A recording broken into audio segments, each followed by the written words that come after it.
Hey everyone, welcome to Dallo Podcast, episode 148. Tonight, I brought some fellow guests that are fans of this series that we're going to be talking about, which is Castlevania. We're going to talk about the franchise, what we feel about it, and then we'll get into maybe the last 20 minutes of the episode, talk about the new game coming out and what our thoughts are. So, my guests are Great White North. Hey everyone. I don't know what he's talking about being a fan. I'm a non-fan. No, I'm kidding. But Yeah, I hate this series. nah, Blasphemy. great. I had to make a joke. Sorry. Um, but yeah, happy to be here. Looking forward to talking about some Castlevania stuff. The good, the bad, the ugly, and the new. And I'm gonna let my cat out while you introduce the rest. Yep. All right. Meow. Zombie, JLT1. Hey everybody, Zombie JLT1, your supernatural gamer and gaming beautician. Looking forward to this episode for quite some time now. As go figure, of course, given my handle and such, I am a big Castlevania fan. So yeah, I can't wait to dive in and see what everybody's connection to the series is.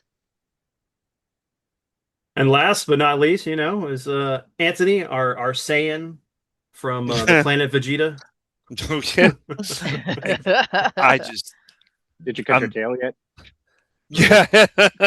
I am Castlevania obsessed. Well, it's like to the point where I have ink for Castlevania. So yeah, That's dope. it's nothing big, but I mean it's still like I am nerded out over Castlevania to the point where it's kind of sick. So yeah. There are worse Um, obsessions. Yeah, yeah, yes, Definitely. you're perfectly true, Zombie. fine. You are so true. I mean, if this is an evident behind me, And there are yeah, worse than that. yeah, worse than that. I mean, this is only Excuse me, my Just like that, shoulders Sheila. are so. a small smidgen. No, anyway, no. I'm moving, but Yeah, yeah, yeah. I'm excused for. Or as I put it with Owazra, his room is all like packed out, so it could be like Vince, you're before the divorce, and I'm after the divorce. Worse. So Oh, yeah, Uh, so it's what we joke about, but yeah. So and then yeah, so let's get into this, all right? I'm gonna ask you guys a couple questions. And okay. so the first one I got is what game got you into the series and what's a story behind it? Who wants to draw straws? right? I get. I'll go first. I get if you guys don't mind. Go for it. So Go for it. this was mine originally when I was a kid, and I got this from a book sale. It was in a one of those book things that paper things that you'd have from school. I did not have the greatest experience with Nintendo, even though I have the Rob set that my grandmother got me from Sears because it was a the test run Rob set when they did it in New York because I'm from New York. But if you notice very carefully, there's a game on here called Castlevania II. Um, and I went through this, and I did not start with one. I started with two, and I was like, all right, this is pretty cool because one of the games I had in here was Bubble Bobble because I love Bubble Bobble games, kind of like that. So then I went to this particular page in the book, and So for the um, for the for the audio listeners, he's holding up the Nintendo strategies book that was red with it was a magazine that you could pick up that had all the strategies for like the what 25 best or yeah, 20 something best NES titles. how to win at plus much Yeah, more. Oh, you gotta love that franchise. How to win. how to win. Yep. Hey, And it I was cheaper than buying or the minutes calling Nintendo Power Hotline for like Oh yes. True, it true, but was you yeah know what? I can honestly say I read a lot of those books, and half the time the help was wrong. garbage. I mean, the helping you for Castlevania 2 is garbage, but I picked it up only because of Zelda 2. Now that Zelda, I'm not gonna get started because that's in direct competition with Castlevania. Those are my two biggest. So I looked at it. and I'm like, wow, this game looks absolutely insane. So my father asked me, well, what do you want for you know, like I got a good grade on tests consecutively. He's like, well, we want all right, Kes, I want I want you know 2. So got it, came home, put it in, Bloody Tears came on, and it was I got goosebumps. It was over. Over. It was I mean, what a horrible night to have a curse. Screen came flashing, monsters are harder. I mean, I even know the music in the dungeons that dun, dun, dun, dun, dun, dun, dun, like just to to me, and I've argued this with a lot of people. 2 to me is phenomenal. I loved 2. I loved the soundtrack. I loved, who the hell knew a white crystal standing on near a mountain is going to take you to the next area. Yes, the Dracula fight was complete cheese. But you had endings. And from what I know, one did not have three different. I think it was like 3 different endings or something. The Mhm. ending that you died, the normal ending, and then if you beat it within a certain time frame, you got the best ending, which Simon, kind of walks off or doesn't, whatever with the curse. But um, it, that bloody tears, uh, that was I was done. I was like, wow, just blown away completely. That's how I got into it. Was this stupid book that I bought for Zelda 2, which is my the bane of my existence, like my Moby Dick, and um I saw the Castlevania thing. I saw the church. I saw like the whatever it was, and I knew nothing of Castlevania. And I said, "Oh, and it's funny because this is from when I was a kid, and yeah, that's how I got into it because of this book, and I have been insanely hooked ever since. All things, anything Castlevania, just yeah. So I can go more into this, but I'm not going to do that because I know Zombie and Great White North have a ton of stuff to say. So but that mine was 2. I didn't start in numerical order. I started with 2, and then I eventually played 1, and then I did 3. Um, and I remember waiting online as Toys R Us for Super, and popping Super in, and oh wow, the opening with the bat, the music is just the music and Simon's theme on the first stage, just so yeah. I'll save that for later, more in the conversation. But that's how I got into this. So my introduction to Castlevania is when I was staying at my aunt's place. We rented a game called Castlevania One, just because she likes to rent games for her boys and myself whenever I sleep over. And we were playing it, and then I was kind of annoyed at the game at the beginning because of how hard it was. So I coming from playing games such as Mario and things like that. Um, then you play this game, and I'm like, I don't like this game. It's too freaking hard. I don't want it. And a few weeks later, I went to my friend's place, and he had part two, and that's where it starts to get me. We started playing. I'm like, it's still a little hard, but not as hard as the first one. But I was enjoying the exploration, the non-linear aspect of it, so to speak. How cryptic it was. Oh my God. Because we didn't have that book or any of the books at the time, but we were enjoying the game. And like you said, the music, boom, it was just fantastic. And I thought, okay, maybe I'm wrong about the whole Castlevania series. So I started playing Castlevania 2 a lot. It was actually my number one NES game of all time for the longest time until, certain RPG series came into play. But that's a podcast. You said it was Castlevania 2, right? Castlevania 2 is the one that got me into the series. In my Okay, introduction was part one, but that's awesome. because of how hard it was, I didn't enjoy it at first. Now I love the game. But part two is what got me into it. And every time I went over to my friend's place, he owned the game. So I'm like, we're gonna play Castlevania 2. And he's like, yeah, we'll play it. Yeah. Not that I was trying to use it for that reason, but like, you gotta finish it. But Right. no, I love the game. I didn't mind the whole easiness of the bosses, but after playing some of the other ones, I think that's just my minor gripe with part two is how easy the game became. I mean, I can no death run that game nowadays. It's too easy, but I love it. I love playing that game. I'll play it, I don't know, every 2 or 3 times a year because of how much I love playing the game. But that's my biggest introduction is part one, but what cemented it was part two and so on. And I played them almost in chronological. Well, you know what I mean, like the Sequential order order of as a release. release. Yeah. Yeah, Hmm.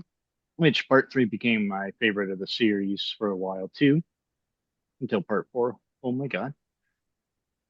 Whenever we played that on the SNES, because damn, that system was groundbreaking for me to this day. Yeah, chef's kiss. Um, Yeah. it was arguably my favorite Castlevania game for years. So I go back and forth either on that one or Rondo these days, but I don't know which one I like more. Just it's hard to beat it. But Hmm. yeah, two is a great introductory game to the whole series, and that's how I got into it. Oh, I'm loving it. I'm loving this love for part two. Two gets a lot of Seriously. crap. It It does. It It does. does. It really does. does. It really does. And I love the solidarity here with that because my entry into the series was two. Hell I yeah. could never get a hold of part one. Um, but what really got me into the series actually stems further than that. What got me into Castlevania is my love of horror movies, mythos, Um, everything, because that's what my first love was. And we had just gotten the Nintendo. It was my uncle's, and down the street from us was this little local video rental place, and they had they always had like the hottest releases coming out that year, but we could never get a hold of Castlevania 1. Every time we went, we could never get it. And one time I'm in the store with my mom and she picks up this how to score more points in Nintendo video, and it's garbage. It's on YouTube for anybody listening and anybody watching. It is on YouTube. Watch it. If you're a retro gamer, you're gonna laugh your ass off because the tips provided are so generic. Don't walk into an enemy, if you can't kill it, run. Like just generic stuff. Okay. Basic. However, when it came to Castlevania 2, there was some helpful tips. So I was like, okay, so this is what Castlevania 2 looks like. Why are we not, side scrolling, and why are we not just killing things left and right? I didn't know the terminology as a kid, of course. I just was like, how come this looks so different? How come this plays so different? So one weekend during the summer, we go and we rent it. And it was probably at that time the best gaming experience we ever had. We loved every second of it. Soundtrack, graphics, playability. Between myself, my uncle, and one of my cousins, we all spent our entire weekend just playing that game. We made like an actual, probably an equivalent to this, but like on a binder, It was all of our notes, it was all of our maps. Like we wrote down every clue. My uncle's like, "Hey, talk to every person in this town, write down what mhm. they say, throw holy water everywhere you go." Like, I mean, we were game facts before game facts was a thing. It was so freaking Nice. awesome. And I remember it. I remember we wrote like the Vampire Hunter's Guide or something on that. I wish my uncle kept that notebook when he moved. And I was blown away, honestly. Bloody Tears is still my favorite soundtrack. Um, it's on my workout playlists. It's Nice. it's everywhere when I listen to it. Yeah, I mean, I talk about, skipping one and just jumping right into this beauty. I have no regrets. I get people complain it's cryptic. I get people complain about the mistranslations and such. But for somebody who wasn't into RPGs at the time, it was such an awesome experience because the way that I describe Simon's Quest is you are a vampire hunter. Yeah. And when you think about it from that perspective, if you put yourself in Van Helsing's shoes or any other vampire hunter that you can think of, Blade, whatever, they don't always know what the real threat is. They don't Hmm. always know what they have to do. Yes, there's a supernatural threat, but we don't know what that is. We don't know how to hunt that yet. And the most basic clues you get from the game is what enticed us because they didn't just flat out explain it to you. You really had to think. Think like a vampire hunter. What do you know works on this type of monster? This person said go to the cemetery at night. Why? What do we Hmm. need to do there? Just it was fun just piecing it all together. So it really gave us that sort of like vampire hunter experience, and that's why we fell in love with it. Eventually we got to rent part one and then later part three. But yeah, part two, it will always be my favorite out of all the series because of that, because it hooked us in. So that's awesome for all you guys because like I want to tell this story, but it's like that's the whole thing about doing this podcast is I like to hear stories from people about what their experiences are, reminiscing about old times and things like that. So it's really cool that I get to be on a podcast with three guys that I've become friends with over the years and that are big fans of a series that I really enjoy, that's near and dear to my heart.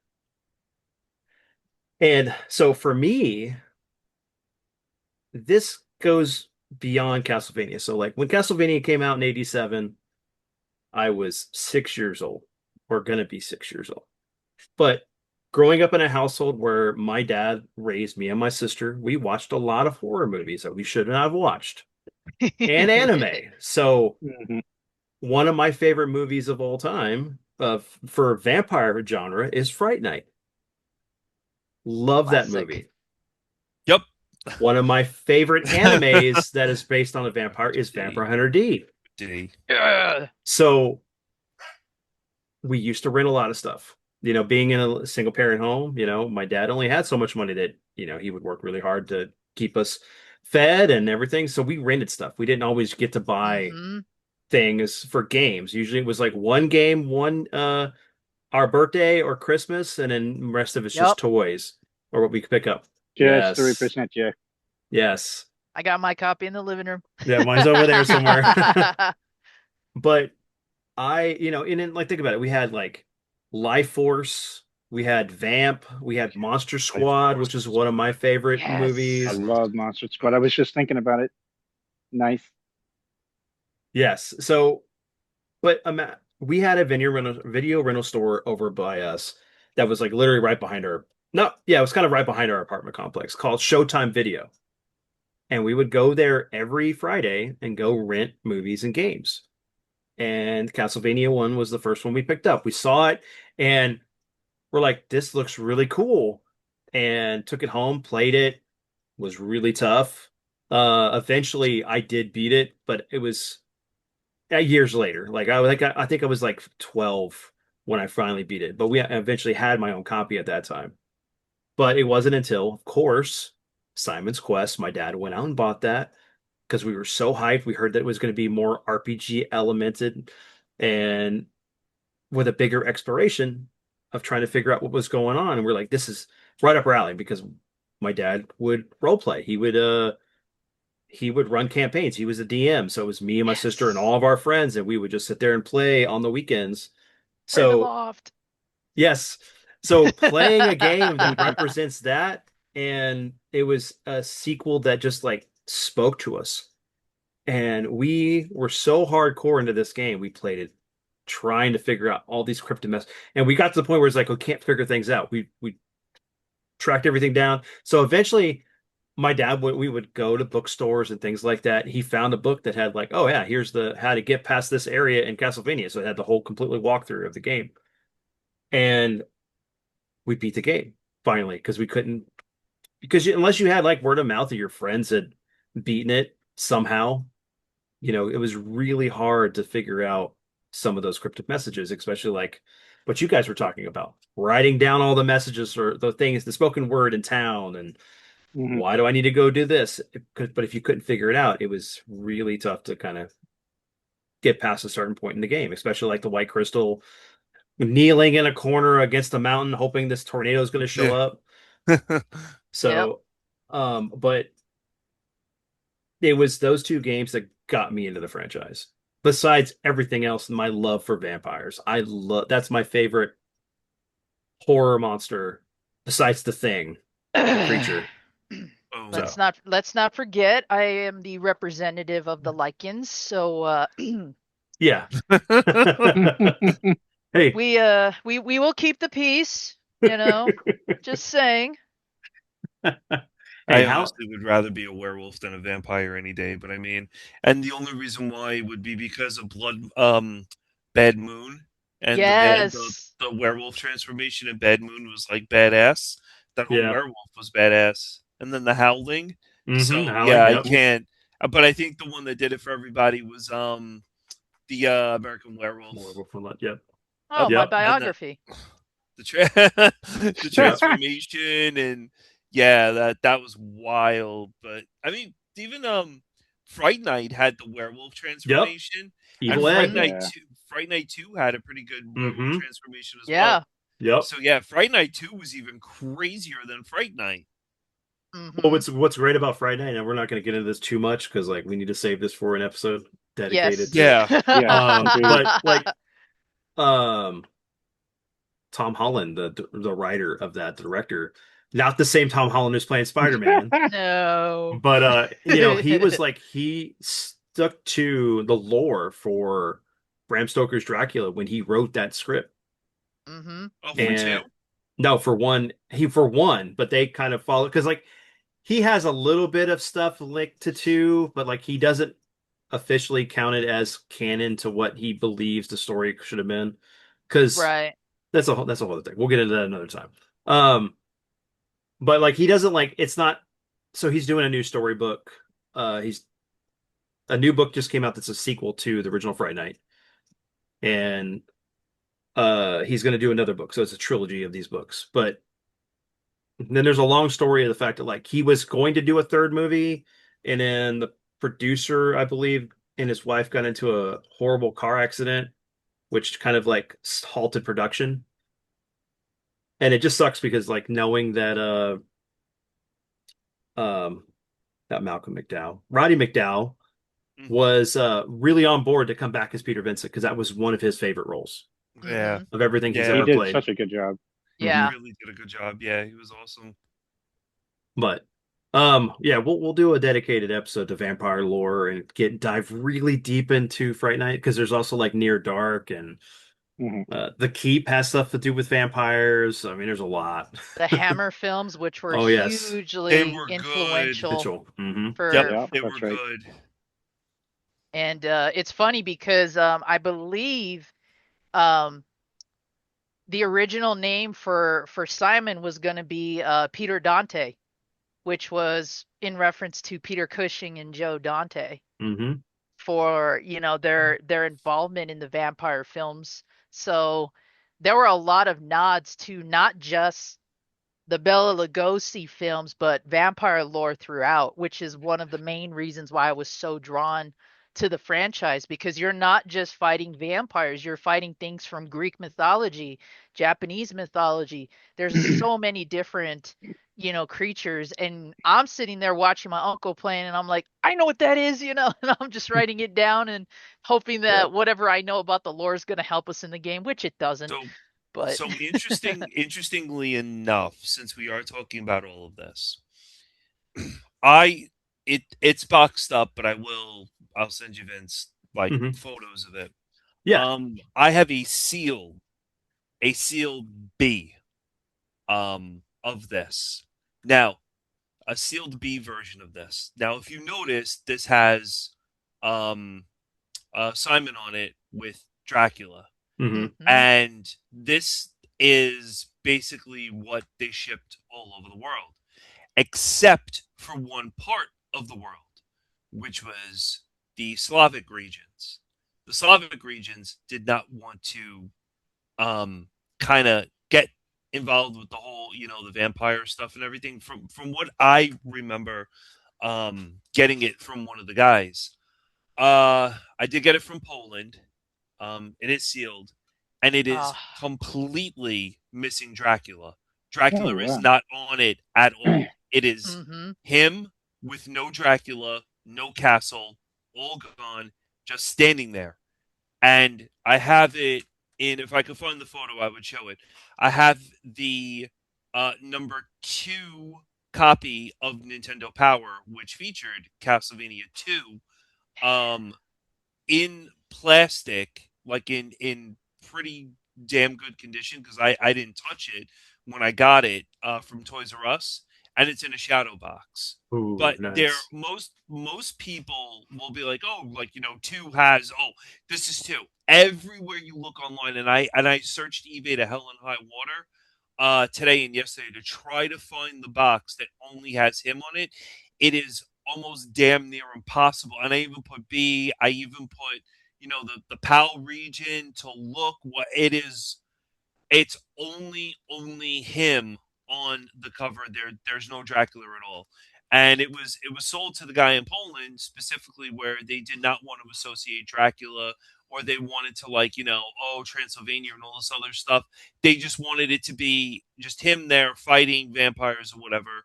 I don't know how true this is, but this is going years back, birth of eBay, when I picked it up. And I've had that. I've always thought it was extremely special. I have it sealed in it's cellophane wrapped from when it first came out. And Ah, then I have it in the plastic, like the plastic the way this is. Yeah. And then I have it basically in the shadow box. But the manual's written in Slavic. It's written that's kind of like awesome. in Polish. But the real wild thing that I don't think anybody really knows is like the Simon's Quest 2, the cover. Like, it's just completely missing Dracula, and a lot of people thought at the time it was just either a misprint or something happened, whatever it is. But Vince, if you're going to search it up and find out the true history of it, Yeah. I would really like to know, because I was sold it where it was they didn't want publicity with this thing that they were Konami was like putting out. A lot of it, like a lot of cultures have problems with vampires or ninjas or whatever, depending on the Hero location. turtles. Hmm. So, but Or no, that's Turtles real. in New York. That's really cool. And if you send me an Toy image, Hill. I'll post it, a picture. I'll post it in the podcast for people to see it when they watch it on YouTube. But no, that's really cool. I don't think I've ever heard that there was an alternate cover for that game. But I do know that that cover is based off the Ravenloft D&D Mm-hmm. manual Yep, Yes, I do know sir. module. that. No, Yep. The one with Dracula, yes. or Hmm. Yeah. Yeah, With the oh Dracula. wow, It's yeah. If you do it almost side by side, identical. yeah, Yeah. Of course, Simon's not there, but the Dracula and the castle, that whole image is Yes. just off of the Ravenloft module Mm-hmm. for D&D. If you honestly just look for that, you'll see like the box art for the kit or the book itself. It, I mean, the whole layout is identical to it, Hmm. which is why we're like, wow. okay, we got to get Ravenloft as well, which um we hosted a game of that. I hosted World of Darkness and my roommate hosted a Ravenloft campaign, and we each played a Belmont in each of the games. Oh, dude, that's awesome. So in World of Darkness, he played a modern day Belmont. He was a descendant of Julius because at that time we had only gotten Dawn of Sorrow, and there's all that talk of the Demon Castle Wars, but we have yet to get a game with Julius. So Hmm. he's like, "Is it okay if I Yeah. play a vampire hunter and I'm like Julius's descendant?" I said, "Sure." I said, "Let me play my own version of a Belmont in Ravenloft." So I'm actually the I would be a Belmont infected with lycanthropy. So that's where I'm like the distant Belmont in that sense. But um, yeah, it was awesome because we had all these buddies from college, and a lot of them said too, I got into Castlevania by playing part 2. Mm-hmm. It's amazing how many people got into this series because of that. But is it their favorite? Not really. But that was the exposure they got. I guess there was more available with Castlevania 2 than there was 1, and I can speak to that because I have the Castlevania 2 Tiger games still. I have the Worlds of Power novel. I do too. Um, with I have both variants. I have the one with and without the card. Yes. Yes, I know which one you're talking about. Yes, because Damn it. Where have you Do you been all have my the life? Do you have the Symphony of the Night Tiger game? No. Okay. That is the yeah, grail of Tiger games right yeah. there. For Yes. anybody listening, if you find one and it's dirt cheap, you have no idea what you're sitting on. Trust Yes. me. Mine's sealed still. Oh, I have So not taken it out. I would die if I saw I I I would I need to would send weep. photos. yeah, you need to send me I photos. Anything, any I of that need stuff, I'll put it in you here. need to send photos. I'll weep at that. And I was also talking about the unreleased prototype of Symphony of the Night for Gamecom of all consoles. I Mhm. can't believe I have screenshots of that in my little book still. But You'll have to send that to me. it's amazing how much Castlevania 2 really did start a lot of the boom, really, because I never saw advertisements for Castlevania 1. I just heard about it through word of mouth. Mm-hmm. And, like we all talked about, video rental was the way to do it. You Yep. either picked it up Yeah. there, or if you're lucky enough to get it for a special occasion, that's how we did it. And then I saw the commercial for Dracula's Curse, and I'm like, oh my God, this series is keeping going. Let's go. But yeah, I it's think it's fascinating. I think that cover for Nintendo Power was one of the most graphic covers they have Mm-hmm. put out to date. Because you go from this claymation Mario mushroom thing to this dark atmosphere with this dude holding someone's head with a body on the floor. Yep. Yeah. Castlevania 2, and Yep. I'm just like, Yeah. wow, like where did this come from? And I picked when I picked up that book, when I picked up that Nintendo Power, and it was at Toys R Us, um, my mother just nope, this is like, you know, you the devil. But I mean, when it came down to it, my father got it for me because my father knew what was up with Castlevania, and so I unbeknownst to me, years ago when my father and my parents moved out to uh where was it, to Long Island, where I am, we were cleaning out my father's attic, and in his attic, there was a box. I didn't know this, but I have 1, 2, 3 Super, all sealed with the Toys R Us sticker on them.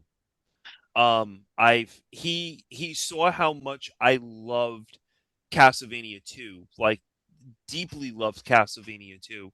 And it's funny, I was talking to him about this the other day, and he said, he's like, I went out and I bought you 1, another 2, and 3, and Super because I knew you loved them so much that I was going to give them to you, as Christmas gifts or whatever. But you know how things go, things get crazy. People put, back in the day, people put stuff in the attic, they completely forgot about them or whatever. Mhm. Yeah, when I opened it up, like I almost dropped because I didn't expect these things to be sealed.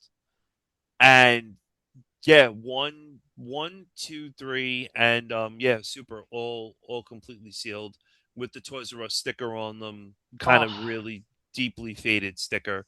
But yeah, just I mean, there's a lot to unpack when it comes to Castlevania. Yeah. There's a lot to unpack. So Mm-hmm. Which brings me Man. to my second question. Unless you want to go and finish them before I go. no, What's that? Oh, I I could didn't go know if on you're going for to say something days. before. No. So, here's my second question. Speaking of the fact that Castlevania 1 and 2 are so drastically different, and it kind of split the fan base a little bit, because it did, because people wanted, Mm-hmm. especially once 3 came out, People wanted to have that traditional Castlevania experience and not necessarily the cryptic RPG element. You got to go around and do this stuff, which I find is blasphemy. The whole series is great to me, but I want to know, Mhm. which do you prefer? Do you prefer the traditional, going through levels, fighting bosses, getting to Dracula, and that's it? Or do you want to be able to explore and find new items and new equipment, level up, become powerful, destroy the weakling that is Dracula because you become a god through exploration and overpowering your character? They could slap crap on a stick and call it Castlevania, and I will play it. That's a Okay, good answer. it's a good answer. To me, I don't care. Fair I don't enough. care. Action RPG, I don't care. I got two games for you that I know that you would say otherwise for, but which ones? Lords of Shadow, I enjoyed the first one, Oh, but I was about to make a joke that was the best Castlevania game earlier, and that's how I got into the series. But no, I couldn't. I just couldn't. I just couldn't. yeah, Lords of that's Shadows, no. You've Um, proven you've it had again. potential. I like the music. I'll give it that. that first game was really good. I felt the first one was good. Second one, I had a problem with I the second one more so for sure. yeah. I just I called bullshit when I saw it because I vented about this earlier before we started. Um, Castlevania Legends is one of my favorite entries in the whole saga, not only because it was the first, historically at least up until that point, it was the very first entry into the Belmont legacy.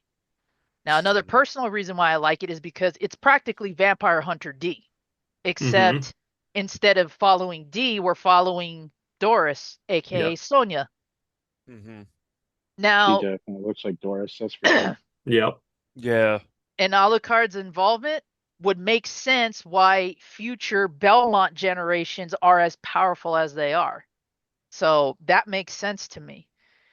Now, here we are. We've got all these different awesome releases. Lament of Innocence is another favorite of mine. Yes. Title alone sold that to me. Uh, but I also love the gameplay, the story, The everything. music is so good. Mhm. Yes, yes, the Lament of dialogue, Innocence is everything. amazing. Um, you know, we will hunt the night. I love how he it's such a badass moment that Leon has, but he also kind of seals their fate at the same time, by making that proclamation, Yeah. that the Belmonts will hunt the night until Dracula's gone. hmm So I like that twist. Now here comes Lords of Shadow and all these other ones, and Igarashi retcons a good chunk of the timeline to make way for his games. And he says, well, the reason why is because we can't have a vampiric Belmont bloodline fusion at all. We can't have, a mixture of the bloodlines. And sorry, spoilers, what happens in Lords of Shadow? You Well, know? he becomes, well, hold on. So let me correct that though. He had nothing to do with Lords of Shadow. It was Kojima. Yeah. Kojima had that project with another company, but Wasn't it Mercury Steam that was yep, involved? Mercury Steam had it. So we have Kojima to thank for the story. Because he did a twist, like he wanted to do something different. He wanted to, and I actually liked the character, but I enjoyed the first game. I thought it was really good, but I don't know why you picked Patrick Stewart over Sean Connery to be his mentor, uh, even though he looks like yeah. Sean Connery. Mm-hmm. Yep. So that's kind of where I was like, okay, that's bullshit, but that's just because I'm such a hardcore fan of Yeah. of the games that I listed. I do feel like despite everything, Lords of Shadow did have potential. Then we get to the second one and it's like, okay, where are you going with this? What's the plan here? You know? I, So, I did feel the levels were great in the second one. I stopped it. I got maybe 2/3 into it, and I just was like, okay, I just can't. I don't like where this is going. Woods of Shadow 2? Yeah, the second one. I like the I first didn't one better play. than I like Mhm. I the first couldn't one finish it. better. Yeah. Yeah. I might have used it for toilet paper. I don't remember. Lords of And Shadow, Mirror of the Fate. toilet paper. Well, we have what is it? Come on. Oh, come on. Bloodstain. No, we had another game to thank for the reason why we got Lords of Shadow. Mirror of Fate. No, that was a spinoff for the Lords of Shadow. No, there's a game that Oh. inspired uh I'm gonna cut part of this because I'm trying to remember what it is. But Or are it you was talking about like the giants in it? Shadow of Colossus. Yeah, Yeah. okay, Shadow of Oh, Colossus is Shadow the of thinking reason. on, yeah, Colossus. okay, okay. Right. So if you love Shadow of Colossus, if you play Lords of Shadow, you'll enjoy the game because it plays just like because every time you fight a boss, it's like, oh, I gotta climb and do these things and break this Yeah. stuff, and it's like, but I felt the story was really good. The voice acting was fantastic, but It yeah, was good. I got to give it that at least. the music was great, especially considering they took one of my favorite songs from Super Castlevania IV and put it in that game. Mhm. The waterfall music. I can't remember Oh, what okay. the song is called at the moment, but exact same song, just done new orchestra. Because I love that Super Castlevania IV soundtrack. It's so Mhm. good. I don't know. Nothing Agreed. to me. Nothing will beat Symphony of the Night soundtrack. Symphony Oh Oh of the Night no, boy. you're soundtrack not wrong. You're is not wrong. I have it on it's CD and vinyl, but yep. That's a Damn great yeah. soundtrack, but that's typical of Castlevania for most of those games. Their soundtracks are Yeah. just mhm. spot on. So, But it's still amazing what they were able to pull out of the Super Nintendo mhm. for Oh, Super Super. Castlevania IV. Yeah. That was that opening, and I love every Halloween I play Super Castlevania 4, hmm and I've started to slow down on the actual system. I'm playing on the Mister, but I because I would just leave it on and I would listen to that opening with the music, with the lightning coming down and breaking the tombstone and the bat flying. That is a phenomenal opening. That Yes. is one of the best openings. The Belmont theme, I think it's I don't know if it's the Simon Belmont theme for the first for the opening Yeah. for the first state is Simon Belmont's Theme of Simon. Mhm. theme of Simon, and Dun, that's dun, dun. just I mean even to the point where you're walking and you have the chain fence and you have the switchway in the chain fence and you hear the creaking of that. Yes. It just Yeah. it's phenomenal, phenomenal. And a lot of people will say, and a lot of people I've gotten into discussions with about this are, well, yeah, one is great, three is the best, three is absolutely the best, and two is horrible, and now Dracula X, not Rondo, Dracula X is hot garbage. Drac- Dracula X is not hard garbage. It's not. It they pushed the limits of the Super What's it to do Nintendo. with the Super Nintendo? It was a Yep. horrible port of Rondo, but the backgrounds and the way it play The music it's was great too. I mean, I another mean another banger. I mean it Yeah. it just it was great. And then of course I don't know with the game, but everybody used to talk about the whole thing with made in Mexico, because they're like, oh my god, like wait, what is this? This game's made in Mexico? This game, like what? People didn't, everybody I spoke to was like, oh, that's the reason why it's crappy because it's made it, it was made in Mexico. Back in the, like, and this is conventions here. And I said, most Super Nintendo games made in Mexico? I mean, like, most, Manufactured wise. yeah, manufacturing Right. Yeah. wise, like, you don't have a leg, you do not have a leg to stand on like the marionettes in the Marble Gallery, dude. Just shut up already, okay? That's it. And you know, it is such a really, really underrated, but it's a very good game. But you have to understand that. You have to understand that you have Dracula X, you have Rondo. Yes, Rondo is the superior. We all get it. But it's like you have to value for what they are. And it's just like Symphony, Saturn, Symphony PlayStation. Yes, Symphony PlayStation's amazing. I mean, to me it's like it is number one. And well, it's hard between Chrono Trigger, but I can't get into that because then I'll start talking to myself and get into a fight with myself. But um Symphony for Saturn, yes, it ran slow. You needed the RAM cart. I completely get it. But you had the levels that were in there Yep, the two and extra levels. extra, yeah, two extra levels.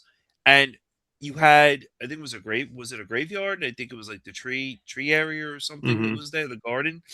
But it expanded more on the castle, and it wasn't bad. And you played as either Maria or Richter off the start, and Maria's just disgustingly OP.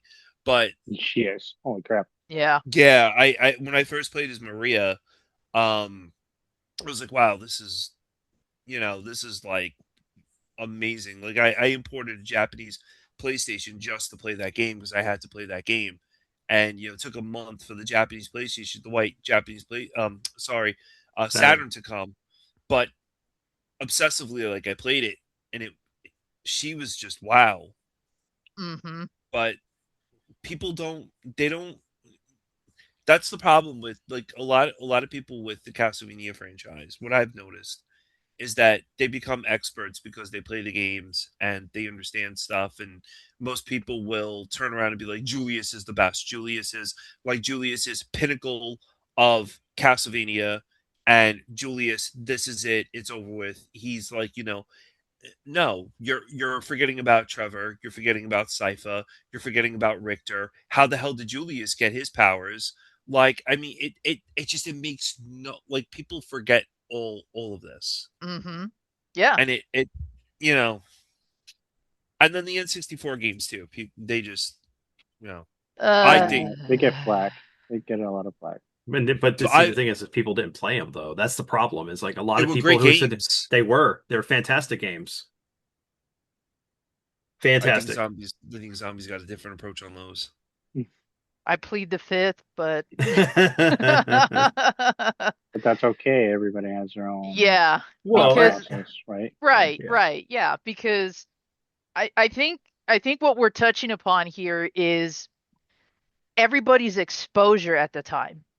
hmm Like mm, I remember thinking Dracula X was an awesome game, and I still Yeah, think it is good. Yeah, it's I still great. yeah. think it is good. It's hard. It's great though. Janky. Would I Oh say yeah, that, some, Rondo is better? Of course. But I but we didn't have didn't get it. access to, Yeah. yeah. I didn't have access to a PC engine, and I still don't. I had to Mm. play it, Well, as I have the mini now, but I don't even have that. I yeah. got the piece the PSP, Hmm. release, and I'm grateful for that. mhm. But we didn't have access to a lot of this stuff. No. And like how we were Yeah. mentioning, we got into the series with the sequel, not the first one. So I Right. think it really does come down to what our exposures were. And what I started appreciating was the fact that, yeah, we did kind of bypass the RPG element, which I loved dearly. I loved Mm. it to death. Um, then we start going back to the side scrolling, a little bit of exploration, then Symphony of the Night drops, Metroidvania is born. Um, Hmm. I think for me around that time is when I didn't know where I wanted to go with the series because I had already moved on from Super Nintendo, so I really didn't play the N64 ones when they were When they released. drop. Yeah. I did play a bit of Symphony, but it was a game that was just so hard to come by.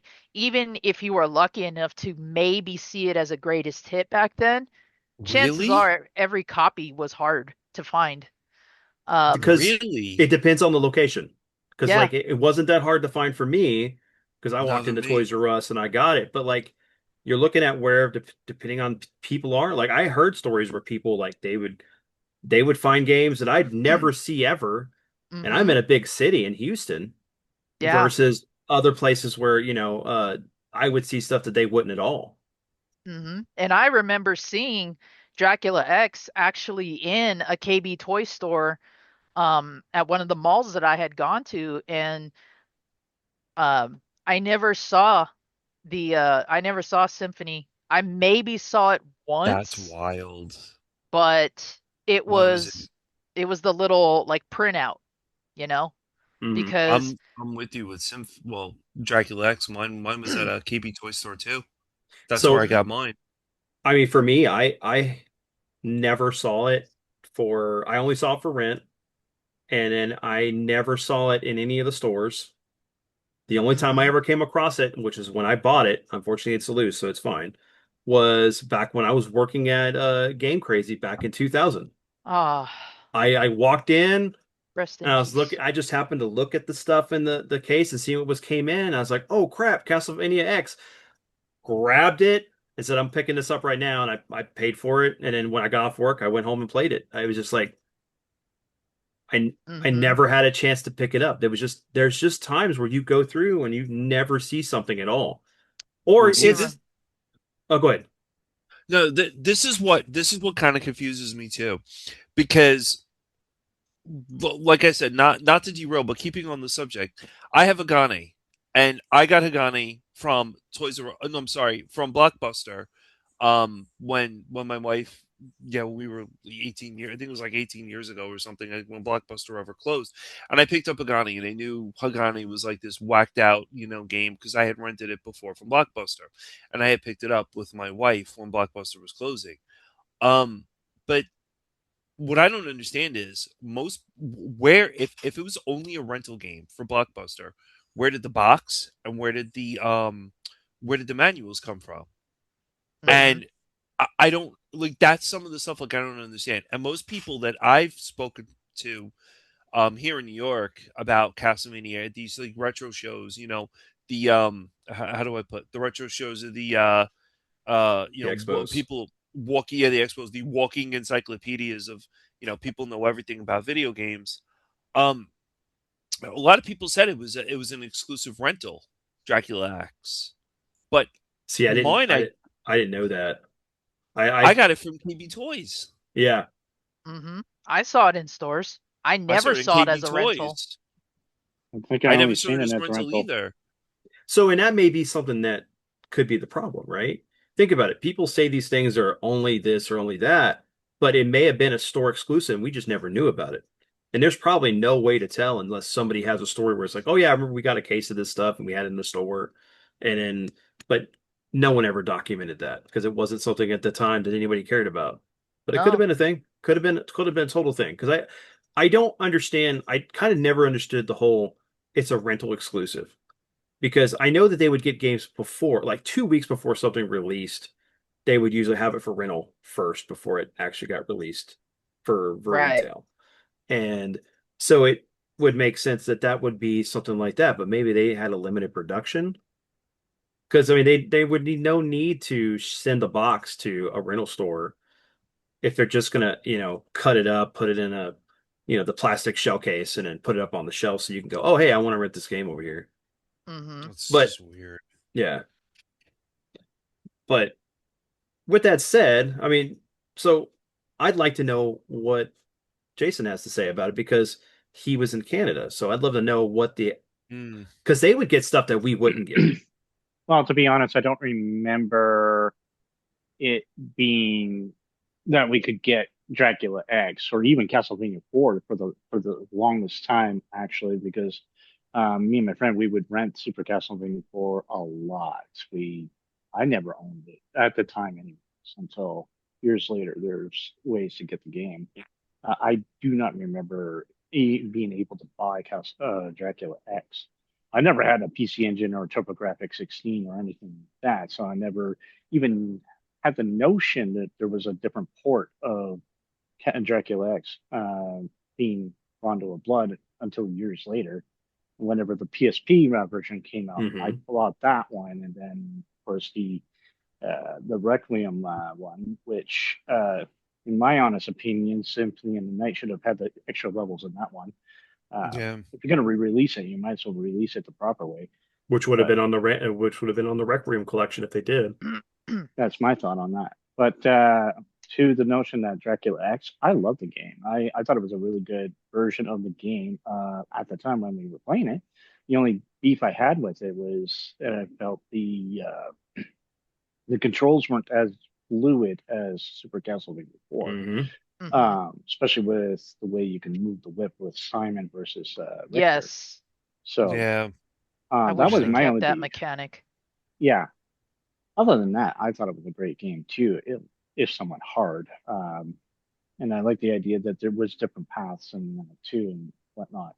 But the idea the to your original question, my to this day, I think I still kind of prefer the traditional side-scrolling aspect Hmm. of Castlevania versus the Metroidvanias. Because I think that became the predominant series after Symphony Mm. in the Night. Hmm. And as much as Symphony of the Night is a great game, I find it too easy, so it's not my favorite. Like you can break that game so quick in so many different ways, and that's why I prefer Order of Ecclesia or Portrait of Ruin because there's some actual challenge to those games. Um, I'm going on a bit of a tangent on these Castlevania No, now, you're but fine. Yeah, go ahead. Yeah. but Go ahead. there's so many that we can enjoy out of these games for sure. So I was happy when we got the collection of those because the only one I've ever played at that time would have been Aria of Sorrow, Hmm. which I have. I like the game, but I still prefer to have a Belmont to finish the storyline versus some dude that almost became Dracula. Soma. Anyway, yeah. I mean, Right. but I love the modern take. That was my thing about it. I was like, this Oh, is I like so that. Yeah. cool. I that was my thing. I wanted to play a Castlevania game. There's times I want to play an RPG or something that I Hmm. enjoyed, but I want it set in modern day. Yeah. Yeah. Mm. Like And I'm I'd be all for that, honestly, because if we look at the timeline, there's a huge gap There in is. between all of that. hmm So Yep. there's plenty that they could add if they wanted to. And I'm still waiting for a game where, Julius is center stage. I'm hopeful they bring it back to that. And um, I wasn't, I can't say that I honestly hated Soma. Um, I liked him. I think it I was a thought I cool. I did. thought it was a Yeah. cool addition. I also liked and I know that a lot of people hated this, the having to draw the sigils. Symbols. Yeah, yeah, yeah, Yeah, in Donisaro. I loved that. I I thought it thought was great. that was such a yeah. cool element. Oh, Be, it was pretty Hmm. cool. because we're getting back to the RPG feel again. I'm feeling like, oh, it's not just a simple side scroll anymore, or a beat 'em up or hack and slash or whatever. Because that is what I ultimately loved about 2 so much was that RPG RPG element. feel. Yeah. Yeah, to be fair, I did. That's what I loved about two. And coming from a guy who's predominantly loving RPGs over anything else, it just I don't know. I think when it came Yeah. to Castlevania, I always liked the whole side scrolling aspect. And I love the 3D games where you did get like Limit of Innocence, such an amazing game. I did Yes. Hmm. like Curse of Darkness and the 64 games, but I get some people that don't. Um, I don't know. I just maybe it's because I played so many Metroidvania games that Yeah. Yeah, it kind there's of a bugged lot me of at that them. point. I guess I don't know. Well, because like we had remember we had Symphony of the Night, Mhm. then Chronicles, and then 64, both games for that. And then that was it for a while. And then we got the PS2 games, and then which were both 3D. We finally got a game coming back to the Metroidvania style with Circle the Moon Yeah, for the Game Boy Advance, and that was so good. And such a breath of fresh air for a while there because we had like such a shift of games, like them trying different like 3D World and then doing a 3D World again. It's like, okay, I just want something to go back to what we like. Because it's like Metroid Prime is great. I love this. I love all four of those games. Well, not less three because I don't like the motion controls. I don't want to have to use a Wiimote, but it was nice to get Fusion It was nice to Yeah. continue the franchise in a 2D side scroller, and Mm-hmm. that's kind of what I want because I've always wanted like I mentioned this the other day in the group was like I want to have a steampunk Castlevania game Hmm. That'd be that's cool. Metroidvania. It'd be awesome. Like literally like Mm. everything like say it's like the a part of the in Industrial Revolution or like set during like steampunk era or the when we started having steam trains and stuff really focus in that time frame because like we've never told a story that I remember in that time frame for Castlevania. At That's least like wild. hmm Yeah, that would be nice. It's weird because I'm sitting me listening to you guys about this this whole PC Engine stuff, and I'm like a notorious PC Engine collector because it's shmups, and I play ridiculous amount of shmups. But I um I had a living in New York. I had a store, an import store, and the import store we would go in and buy like VHS. We would buy of Escaflowne or Dragon Ball GT, and we would have like those VHSs. So every like new iteration would come out every week. You would go there. He was closing his store, and I teeter-tottered on the fact of buying Rondo for a very long time since he had it in there. No one knew what the hell it was unless you were in the PC Engine scene at that time, or Turbo, and even in Turbo, people were just it was a very weird niche community. Um, I bought the white PC Engine Duo, and I bought this along with it, and this is sealed. I've had this since I think maybe 2001 that I have not. I have refused to open this because I said to myself, "Oh, when I get a PC Engine, I'll open it. And I'm going to play the hell out of it." And it sat and sat and sat and sat and sat, and just nobody. I never opened it. I never played it, and I was only you could play it through emulation when emulation came out, and I just never had that. I find it weird, like due to demographics, like all our Castlevania experience stuff has changed because Zombie, you said about you never saw a PC Engine, you didn't even have a chance to play Rondo of Blood, and I find it interesting that like hey I had an import store. Maybe people I've asked this about a lot of other people too. California had a huge import scene when it came yes they Mm-hmm. did. to Yeah. like Japanese video games and everything. Like it was either California, I felt, in New York or Florida were the three big areas. And California was bigger than New York, but New York had a huge Japanese scene, like in the early 2000s, and that's where I got this from, and most of like all my other shmups and stuff.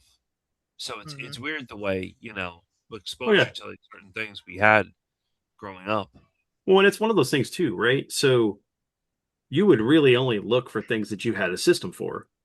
Mm-hmm. I when I would go to like back when I was younger, when I go to Babbage's or EB back in the day, I mean literally the good stuff back in the day, Yeah. you would just browse. It'd be like it's Toys R Us for gamers. I mean, it was like there was just so much. It was just so much to absorb. But later on, it was just like, okay, I'm only gonna go look for this here, what I'm looking for. I'm not gonna go, oh, hey, look, here is this random game on a console I don't have. Mm-hmm. And it I don't know, I had a different mindset back then. And most people I think had that mindset, where you'd maybe not have the disposable income to do it. You relied on your parents. Because like we're Oh talking yeah. about a game that came out like we were still in high school, you know. Yeah. So From what I remember, we really had to rely on the trading scene to Mm, get Yeah. Yeah. access mhm. to a lot of games that we never found in agree. store, or um, very, very rarely we would find imports, because imports at that time were so niche, especially Yeah. where Yeah. I was growing up in Arizona.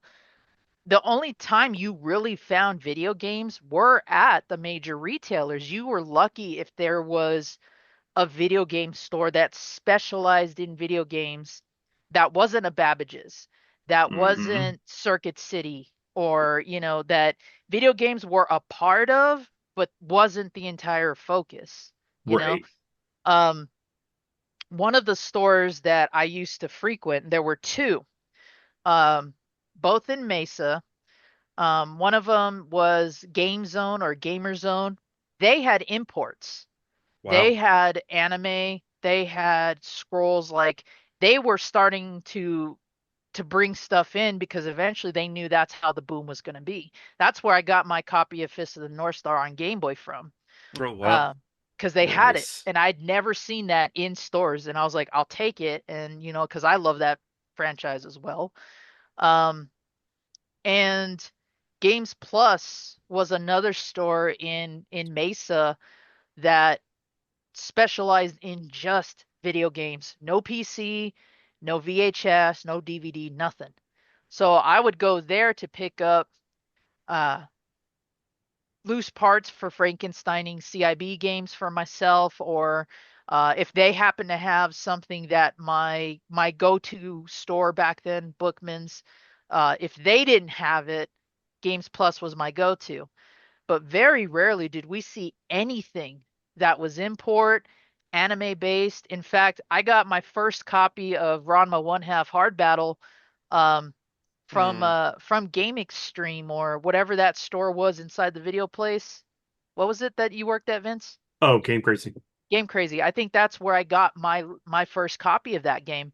And that was as import as you get. It's an American game, but compared to the usual titles you saw in stores, I Hmm. mean, that was foreign enough in Hmm. our eyes. So it sucks that the only way that me and my friends found out about this stuff was through game magazines. If someone we knew happened to have these very rare and expensive consoles, word of mouth. We knew one kid who owned a Neo Geo. Uh, Sadly, we never got to play it, but Yeah. that was as niche as us having both NES and Master System at the same time, because nobody knew what the hell a Master System was. It was just strictly Yeah. NES. Yeah. So it's weird how even just the American stuff also seemed foreign in our stores, because Toys R Us carried as much as they could. Then they had a designated Sega section. KB was always condensed. It was always towards the back of the or the front of the store behind the cashiers, never Yep. past that. My mom worked at a Dillard's that the electronics section was probably as big as my Sega case here on the wall. Um, so yeah, it really did come down to what we actually could just pick up and hold, let alone, bring home and play it like that. And I envied everybody who had that exposure. Circuit City had Neo Geo. Like Yes. where I am, they had it, and we had the Wiz, which was I guess something solely for New York, and that had Neo Geo too. My friend owned Neo Geo, and the only reason why he did was because his father was a lawyer, and he had and he had the Neo Geo when we played, and he would take the cart from the controller, the memory card, and we would just plug it in. He'd go to the MVS, put the memory card in the MVS, and just play. But he was the only kid that I knew. He got a TurboGrafx. I got a TurboGrafx, and we played. Because I had an aunt that was a nurse practitioner that had no children. Me being the firstborn, and a boy, it was like woohoo! I got. So I mean, it's just it really will depend on like scenarios and stuff. But half of the stuff like what you're talking about, I haven't even like I never saw Fist of the North Star for that for Game Boy. Hmm. I've never seen most of any of this, and I remember KB Toys. KB Toys, yeah, was very condensed with games. It was very hard. Like I remember Aria of Sorrow and Dawn of Sorrow and trying to find them, and it was you know whatever. I mean, like I really, Game Boy Advance games, like I really couldn't, you know. And Order of Ecclesial, I got that a couple of years ago when I had to drive 32 miles to a GameStop on the island that had one, and it was complete, and I must have paid maybe about $42 for it. But it was like 30 something miles away just to get the game. Yeah. I've never saw Order in the wild, sealed, and God knows I looked all over the place. Um, you know, really, it was where you were and how you were going to get these games. I never saw Legends either. I didn't get Legends until maybe about 8 years ago, and I just Legends was even, and the box, this thing, the the double pack, Mm-hmm. that was a Kmart exclusive when Kmart was going out of business, Yep. Yep. and I picked it up, and I was like, hell, I'm picking this up, $8, See, and I picked up. Come on, was it Order? No, not Order Order of of Clay. Ecclesia? No, the one that's part of that two pack, the first one. Man, like Harmony of Dissonance? yes, Army of Defense, yeah, I picked that up brand new. Like so, I was like, when they did that double pack, I was like, it was like the least of things I was worried about because it's Mm-hmm. like I ended up getting Arya later. Um, Yeah. but no, it's amazing, like because they did the same thing for the DS collection, yes, but it was cool when they would do stuff like that. We don't Mm-hmm. see that much now. No. It was easier for the consumer and let alone the fans who had to rely on another way to get those games like uh the Legacy of Goku titles. You could buy them yeah, separately or you could get both of them. Hmm. I got the double pack. Um and I have no regrets about that. This was actually the last game I got from EB Games before they closed. Before they closed. So, Yeah. yeah. And probably the last the last pickup, at least for a while, was I got a factory sealed copy of Curse of Darkness that's still sealed from GameStop. I think for Nice. $10 because they were just Wow. clearancing out a bunch of titles, and I bought one for my then roommate at the time, and because I remember he was a Castlevania fan too, and he had told me just in passing, um, he's like, yeah, I don't have Curse of Shadows or Curse of Darkness. And so lo and behold, I go to the mall, GameStop had two copies factory sealed, and I gave him one. I said, "Here, now you've got it." And I kept mine sealed because he was gonna open his copy, and I said, "We'll just play yours." But I wondered if the reason why we were getting less exposure to those titles is because the retailers themselves didn't know that it was a hot franchise or yeah. if it was just, the luck of the draw. Because if it's not a Mario, if it's not a Zelda, if it's not Mortal Kombat, if it's not any of Contra. those games that everybody is talking about, what are the odds that stores are going to stock it, you know? Um, Well, I mean, the problem was at that time, GameStop had the best exclusives for pre-orders. So a lot of stores probably would not even have as many pre-orders or just have that many copies in stock compared mhm, to like GameStop. But if no one pre-ordered it, they didn't have as many as well. The other problem was is that like when I pre-ordered my copy of Portrait of Ruin, I didn't get the pre-order bonus originally. They had the guys that the GameStop I went to were a bunch of freaking scalpers, and they would sit there and take all the pre-order stuff and then sit there and put it up on eBay and then tell the pre-order guys, the people who came in the pre-order, that oh, we didn't get it in. And I had it out with one of the managers up there. Still never got my thing, but I was like, I canceled any pre-orders. I never went back, and then the store ended up closing, I guess, because they got in trouble and too much feedback from consumers that, hey, these guys are scammers. I mean, if you're gonna offer it and not deliver, that's bad customer service. Oh, it is, yeah. So a new copy of Castlevania Chronicles on price Uh-huh. charting is 288. I can get it for 300 on eBay. Jeez. Because like you can't guarantee that you're going to get it for 288, but brand new copy sealed.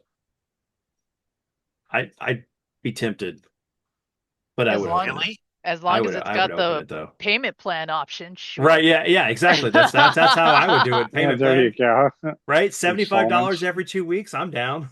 Wait, a sealed copy of Guaranteed. what? Chronicles. Chronicles, Castlevania Chronicles. Wow. which is Is it? another game that I did not see much in stores. I No, think I no. maybe saw that. I know I saw it at the store I got Fist of the North Star from, and I think right around the time that I got the re-release of Dragon Ball GT Final Belt, I might have seen Chronicles at Best Buy. Might. I can't say Yeah, for I got my, certainty. I my dad can't. got my copy at Best Buy. That's where I got it. I didn't even Um, know that existed until I saw it on the PS3 store or something like that. Yeah, I have it Castlevania digitally on my Chronicles X. PS3, Yeah. which is fine. But it would So I, nice. That's why I would probably just get it and keep it sealed, unless Yeah. I want to hurt some fans. Hey guys, look, I got a sealed copy of this, and just start Right? opening it up. Smells oh new. wow. I did that with Genkai Fuken Dengetsu Sapphire for Hmm. PC Engine. I had a sealed copy of Sapphire. And that's a bit. And I opened that up, and one of the guys, Kitsune, I did it on stream to say, hey, check this out. I got like a brand new PC Engine Duo from Japan. It's all modded out, everything, and he lost it like like in the chat on stream. He like went nuts with that, but Hmm.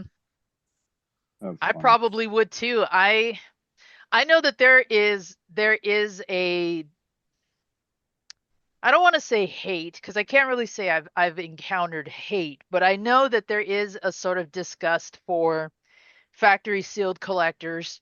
If I'm lucky enough to find a game and it is still factory sealed, I mean I keep it sealed.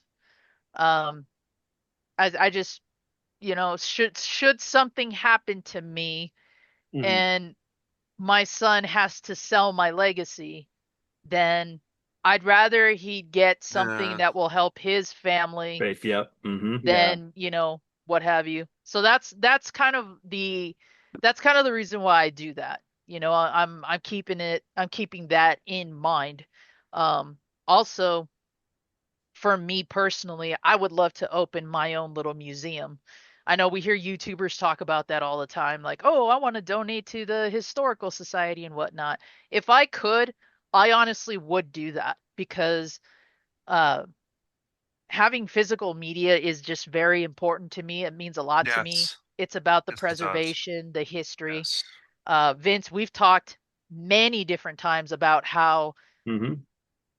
our collections have both Yeah. the financial but also the sentimental value to them. I know I've got my Zombievania backdrop behind me, but if I was to remove that and you saw my collection wall, I mean almost every one of those games has a story to it. I Do can almost remember every it. time I picked up one of those carts, and when they ask me uh what was your very first game? And I proudly stand by this. I say Friday the 13th. Very first NES game I owned. Still have it CIB, still cherish it. I don't care what AVGN and the fanboys and the cult say. It's a fun It's a game. good game. Yeah. Yeah, Mine was Dino Ricky, and I blew it up with an M80 there in we the go. street. See, this is what for Amazing. anybody who never got to experience KB, this is kind of what we had. Just a small wall behind the registers and the guys ringing you Yeah, up, the hottest Yeah. those hits. are NES. Those are NES games. Uh, NES, Super Nintendo. Super Nintendo, Game Boy, N64, GBA, DS, loose carts, Mega Man Wall. So there's like a plethora of stuff. Hmm. Where'd you get the bookshelves, if you don't mind me asking? Where did I get those? Where did I get those? I believe I Moving got off this topic. one. This was from either Amazon or Home Depot. Because Yeah. I had to special order that. I'm surprised media shelves are not in anymore. You can't find those You can't locally. No, find them anymore. No. the closest you can get No, is I'm like using a these bookshelf the Billy just for mine. shelves. Yeah. Yeah. Yeah. I just looked up the Billy shelves today at IKEA, and I figured out how many I'm going to need. I have Zombie. I have 362 Sega Genesis games clamshelled. I have 7 like massive. I'm Genesis nerd, and I He froze. No. You talked about Genesis, it froze them. Yeah. It's the blast processing. It can't handle it. The blast processing. There we go. Like we knew It's what too the much. hell like we knew what the hell that was as kids. It just Right. sounded cool to It's just a say, you know? soundbite. Blast I processing and then mode 7. Like, I think okay. I Because froze. You did froze. you did for a Yeah, it was moment. great. We were saying that your I'm blast excited. processing crashed. So Because I my dial-up connection's wonderful. I was Oh a my Right. god. sucker I was a sucker for that Star Fox commercial, you know, the Super FX microchip. Mom, you gotta get me this game. It has the Super Right. Yes. FX chip in it. Yeah. It's like, what the hell does that even mean? Yeah. It Or looked or cool at the S- time. Yeah. Sony's emotion engine, for the Mm-hmm. PS2, Yeah, it sounded cool to me. right? More of a reason to get it. But yeah, I the way that I see it, yeah, we may have missed out on a lot of titles either because whatever the reason.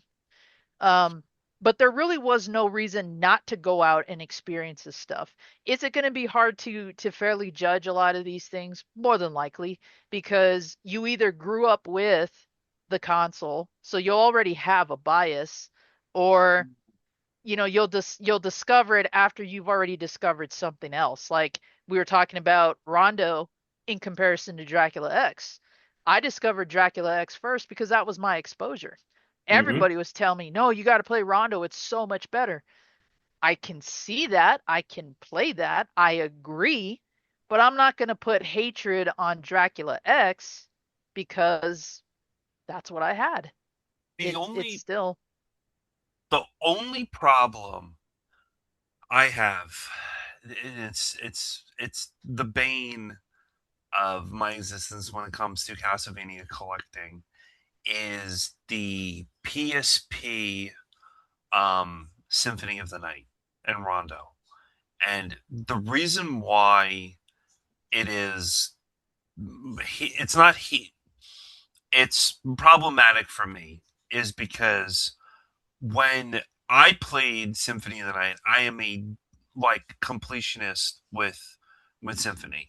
I think my memory card, my PlayStation memory card, has roughly about 900 hours into the game. And uh, when you have Dark Metamorphosis, and I'm interested in this, and best Astrala card, and you go from those distinct voices that have been ingrained in your head because you love the series very deeply to going to whatever the horrific voice acting was with the PSP stuff. Just it I I played it and I'm like, this is garbage.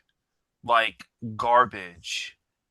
And I I like I both. just I like both because I can play both. oh, I have both. I can do it. I can deal with it. what is a man? Hmm. What is a man? A miserable pirate of secrets. But but enough enough talk. talk. Have that Yeah, but we'll battle it out. it even sounds cooler in Japanese when you listen to the Japanese version of it. But I mean, the voice really killed me. Really, really killed me.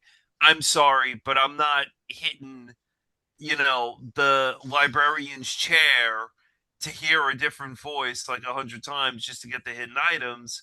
So, I mean, to me, wasn't it was as important as the soundtrack. And they didn't screw the soundtrack, but they did for the voice acting.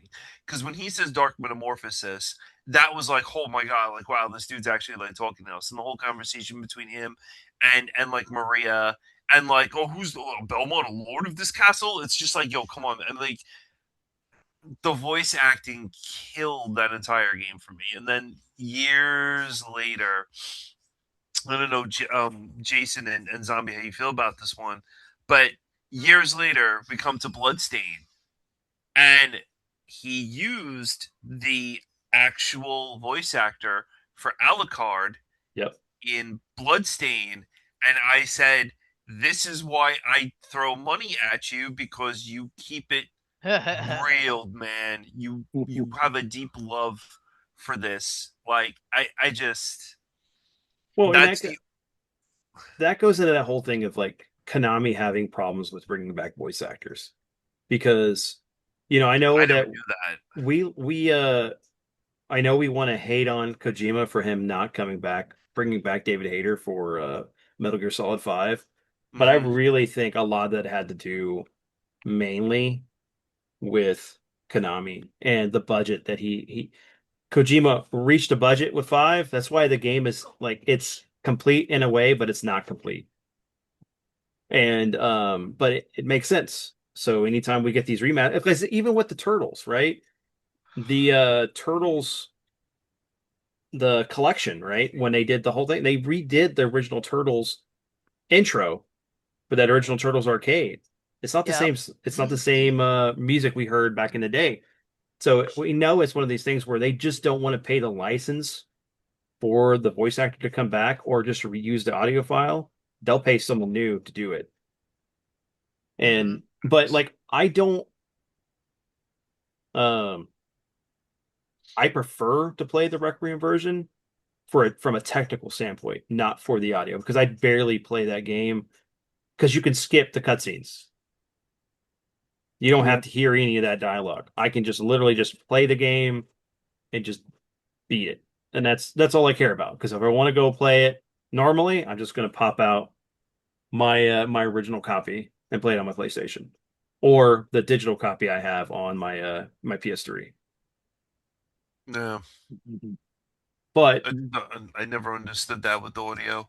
I never knew, and I'm glad. This is why I love doing these podcasts and everything because I really am learning a lot. Like especially with the PS3 one, I never knew that Konami had issues with bringing back voice actors. Oh That yeah. does explain a lot. I mean, they yeah, but couldn't they have used the original audio for the voice actors for it? but They that goes do. they do, but that's the thing is that the problem is they don't want to have to pay the when you reuse the auto line, you have to give royalties to the voice actor that did it. Okay, Yeah. okay. And it's Uh, cheaper sometimes to do that than it is to actually pay them to re-record. yep. Because and if they or sometimes they lose the audio. There's times where Yeah. like they've lost the source code and they have Oh to go back wow. and they have to redo it. And if I remember correctly, I think that was the case for the PSP port was that it wasn't necessary that they couldn't get the original voice actors to redo the lines. I think it was because they had lost the audio track because like even the because that version I believe came out after the 360 release, the Uh, PSP version. I think so. I'd have to look, but uh, Yeah. but on a different note, I wanted to ask another question. If you guys are ready for that real quick. Um, do you have a favorite story regarding one of the Castlevania games that came out? Like around when you picked it up, or just something that happened when you picked it up, or when you were playing it? Like what is like the one that just stands out the most outside of what, our intros, how we got into the series? So I'll give my example first. So this is my original copy that I got from Toys R Us. Nice. I got my grandmother got me the Star Wars Power of the Force AT-AT that made sounds and lit up. Well, none of the electronics worked on it. I opened it up, was sitting there at my grandma's. And remember, this is Wow. 97. Like I'm 16. I'm like, I was a Star Wars guy, I'm a video gamer. I didn't care what people thought. I got that from my grandmother. And Damn right. I took it out, was just setting everything up. We put batteries in it. It didn't work at all. So Oh, the next day we went and took it back. They didn't have any in stock to replace it. So I was like, okay, well, let me use store credit. Let me look around for what I can find. Well, I picked up this copy. So this is technically the one my grandmother gave me because I used the money for it. That's why it's most important in my collection. But I also got the strategy guide. I don't have that anymore. Hopefully, eventually, I'll get that again because it was part of this package. And I picked up some action figures because I think like the AT-AT was $150. That was the only thing I wow. got from my grandmother, I believe, Wow. because it was it was a huge toy. I mean, you're looking at, Yeah, of course. and actually, it may have been actually I may be wrong on the price. I think it may be in $100. So, but still, 49.99 for this, the strategy guide, and I had like $20 or so left over from some kind of action figure, and I'm pretty sure I still have that somewhere in one of my bins. But so every time I play this, even though my grandmother's no longer here, I think of her. I think of that time.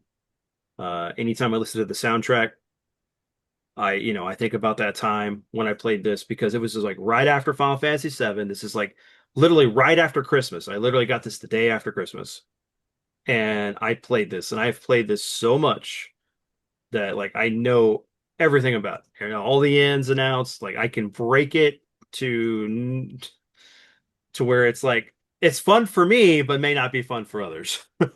No, I can speak to that. I was impressed with your run of it. Like I am, because that's one of the entries I don't know very well.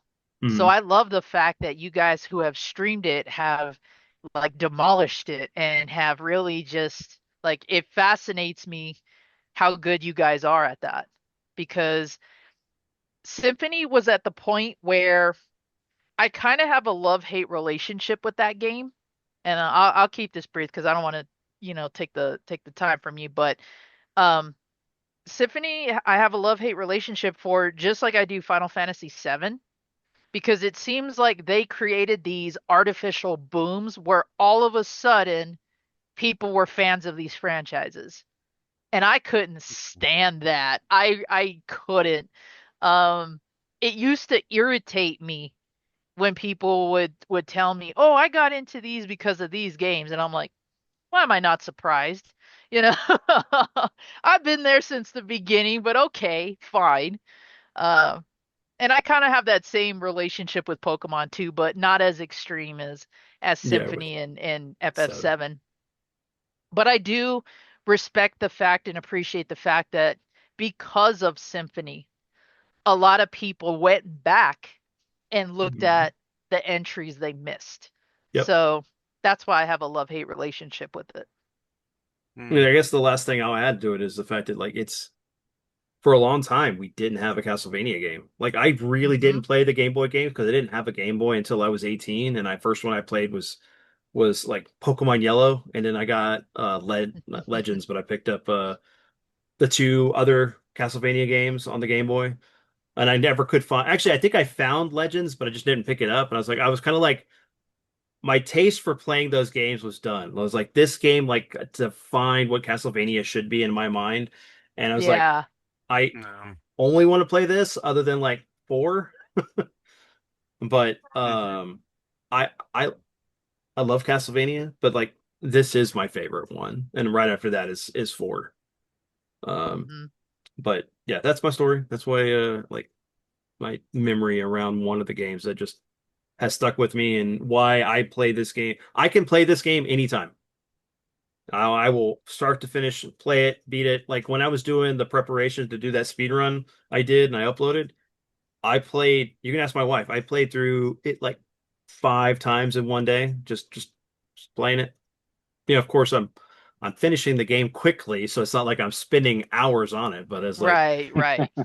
I don't mind. I can always pop it in and just play it.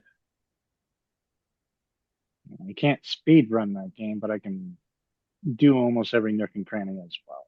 I know almost every spot at the top of my head Hmm. too for Symphony of the Night. I'm just not fast enough yet. Yet, give me time. I'll probably get. Mm-hmm. I'll have to play it as much as you did, I guess, to get to Hey, that speed level. just watch my video. It'll give you tips, or I don't mind giving tips. And Yeah, then maybe like I said, I'd love to maybe do another challenge this year and see if like anybody like, hey, how fast can you beat Symphony of the Night? I Mm-hmm. won't that'd be a fun enter time. because I'm I understand when you host a contest, you can't enter yourself. No, That's it's the whole point. it's Yeah, tacky. Yeah, so I will probably maybe sometime maybe around September around my birthday I might announce that lead up challenge. to Halloween for it. Hmm. Yeah. Yeah. That'd be cool. Damn. And I'll be there to rib at you guys. All right, so you actually gonna fight Galamoth? Ah, Wait, what? There's a way to Gal skip him? he's more of like a secret boss in Symphony. Really? Hmm. How the hell did I play the game? I was like, what? I didn't even know he was a secret boss. I thought he was someone I had to fight, so I just went and fought him. Nope, he's a secret boss. There were runs that I had seen people do where they never even showed him. And I'm like, No. oh, I see what you did there. Hmm. Man, wow. But also, most people's runs end before they or right after we get to the inverted castle segment. So they don't they don't continue with that. I rarely see anybody tackle the inverted castle. So that's why I applaud you guys for those who do it because it's one of those things I just don't see a lot of people do. I It's cannot not do the Yeah, inverted castle. you have You to. have to. Yeah, to Every beat time the I game you play, have to. I yeah, mean, but I mean it's like with The Legend of Zelda. I bust people's chops every time they stream that. They beat the first quest and I'm like, "Where's the second? Come on." yeah, You no know? kidding. Is anybody else gonna do the second quest? Like, there are some people I still kind of hound about that even to this day. Like, when are you gonna do the second quest? I know it sucks, but do it. Or when people beat Mario Brothers 1 for the first time, and it's like, yeah, you gotta do it again. You know, just doing little stuff like that. But the inverted castle is just one of those things I don't see a lot of people doing. I don't know why. I guess Um, the well, difficulty that's maybe. weird. That is weird. Hmm. I don't know.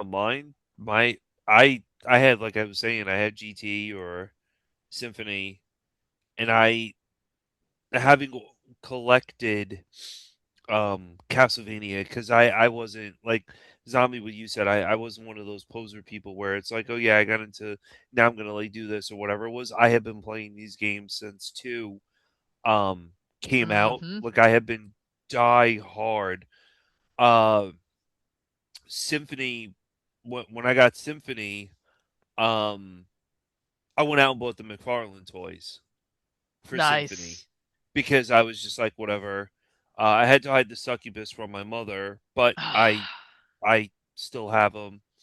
Um, the Prima guide for Symphony of the Night, I would not get it until after I beat the game completely. Then I realized, wow, there was a lot more stuff I'm missing, and because I got the Vorpal, so then I'm like, okay, and I just grinded for the Heavenly Sword. The Heavenly Sword. I found the Sword of Dawn. Like just different combinations. But I mean, I was in high school. I was like, I think we are freshman or something when that thing came out. So I yeah, didn't would have really been have like a freshman. Yeah.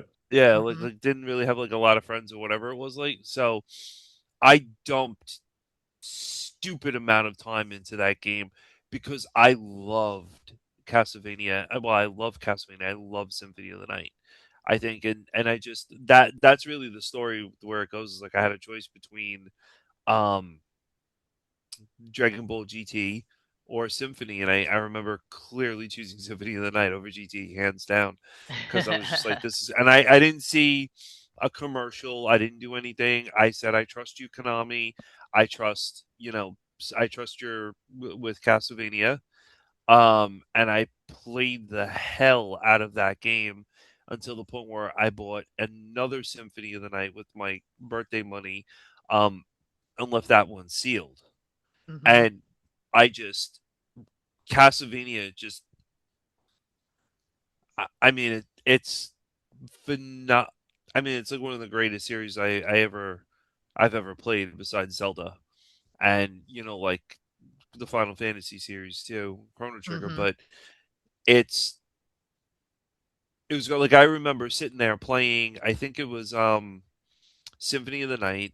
I got it for my birthday, which is in December, and I remember having that entire week off from Christmas to New Year's, and I played the hell out of Symphony of the Night, and the audio and just the soundtrack and the game. It was like it was amazing.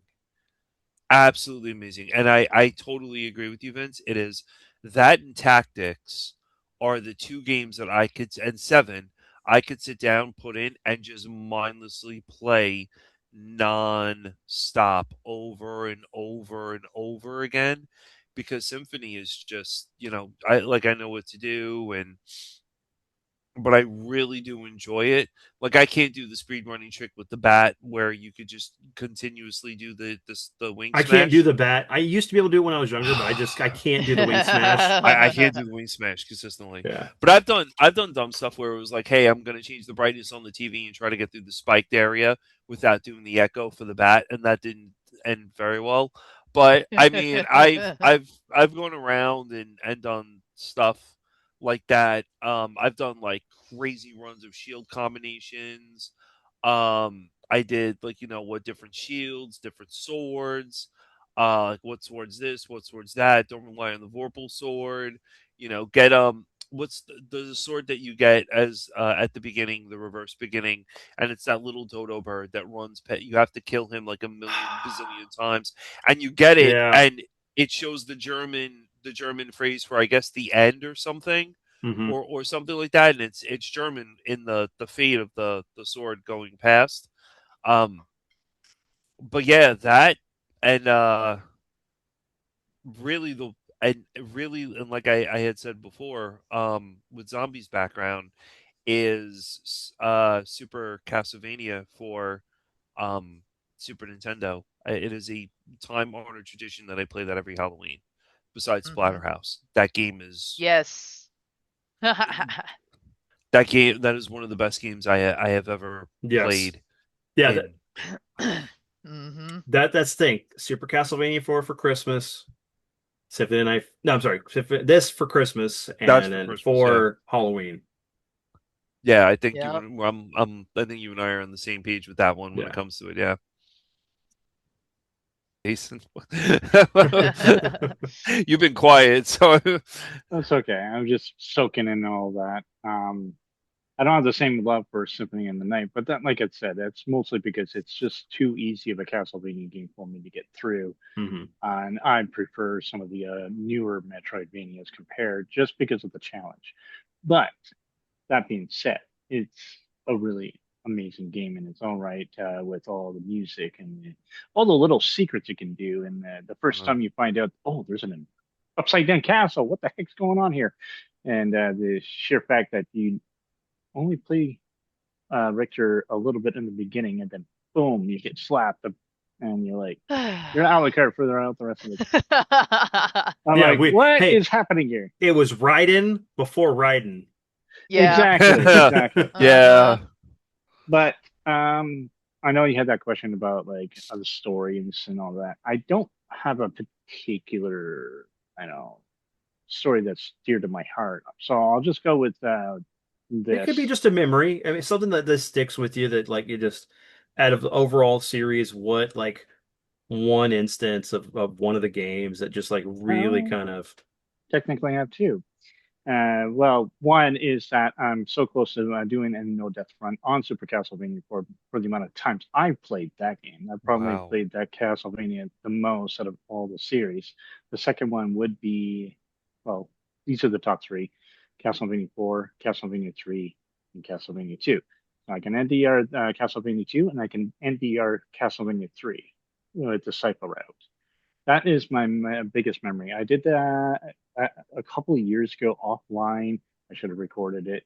I've been trying to get to record it ever since, but as soon as I did that with Castlevania 3, because how notoriously hard it is for the NES community, and I beat that game without dying. I got to the end. I'm like, holy crap! I did this. This is nuts. I guess that would be my short, sweet memory is that I was able to do that out of one of the hardest games on the NES, at least in what people say. And then I'm trying to tackle Super Castlevania 4. I'm close. The highest I can get to is the clock tower without dying. And That's after, part where Sparks rough. yep. Clock And towers. the other challenge would be the stairs, as I call it, in Dracula's final stage, where the steps just keeps falling on you. That can destroy you because the way the little jankiness trying to hook onto the stairs, because if you don't do it right, you're gonna fall. But Well, I have strategies for Gaibon, Slagura, and Death that you can utilize once you get to them. Oh wow. uh, I'll definitely curious on how you do those. Guidelines so easy, and I kind of figure out a good way to fight Death. Mhm. Slogra, on the other hand, he's tricky at times because the way he moves. But yeah, I'm curious on what your thought process on those guys for sure. Hmm. Dracula's a kind of a joke because he only has Oh one yeah. form per se. Yeah, Yeah. But definitely. Yeah, yeah. um, but I Castlevania 3 Cypher route is probably your easiest one because if you get the one book, she has the homing attack. That makes it easy. But yeah, those are my top three games, I guess, in the Castlevania series. Out of the Metroidvanias would be definitely the Portrait of Ruin is probably one of the best, and Symphony of the Night is going to be in my top 10 games of all time, anyways, just Yeah. because it was so good. But yeah. Anyway, I guess that's Nice. my little memory. I must be a glutton for punishment because I love doing the Alucard route in Dracula 3. yeah, yeah. Everybody The I Outlaw know, route was cool. everybody plays Sypha or in those rare occasions where someone plays Grant. Mm. And I'm always like, why does no one play Alucard, man? Come on. Leaving me here. Be the vampire. Come uh, on, do it. Yeah, I like that exactly. route, but there's just a couple stages that are kind of annoying, especially whenever you're going under the castle and you're slowly waiting for the level to rise up. But Yeah.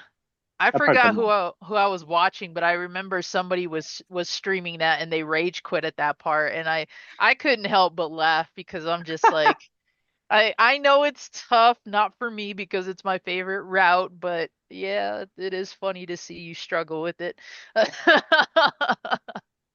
But yeah, I other than the Castlevania 2 memory,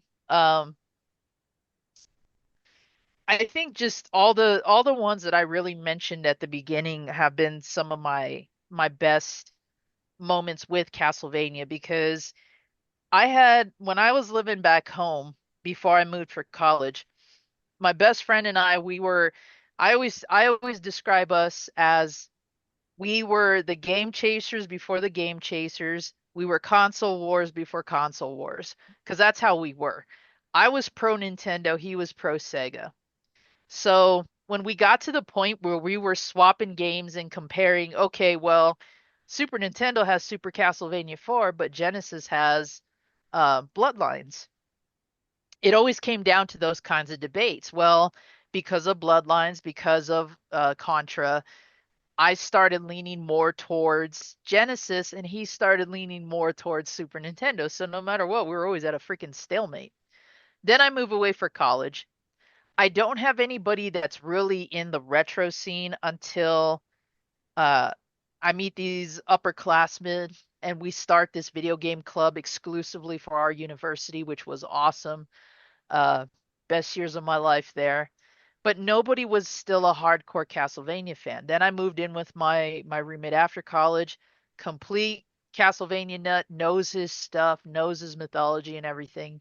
And when we started getting together for the tabletop RPGs and deciding, okay, well, he's going to run Ravenloft and I'm going to run this game, like we found so many ways to include Castlevania mythos that it was cool to be able to play the console games and show people why we love these ones so much. But then now we're playing the tabletop and bringing Castlevania into that realm, um, and adding to that experience. So it's been one of those legacy series where, yeah, my friends like Zelda and they like Mario, Metroid, and all that, but Castlevania has always been that one that just seems to have a lot of memories tied to it. So I just look back on those particular moments a lot because those have brought me some of the best gaming um, memories and experiences since. I do have my Belmont Bible props somewhere here with all the printouts of all the games that had been up until that point. I have the maps and everything, and it was kind of like our way of paying homage to the whole series. So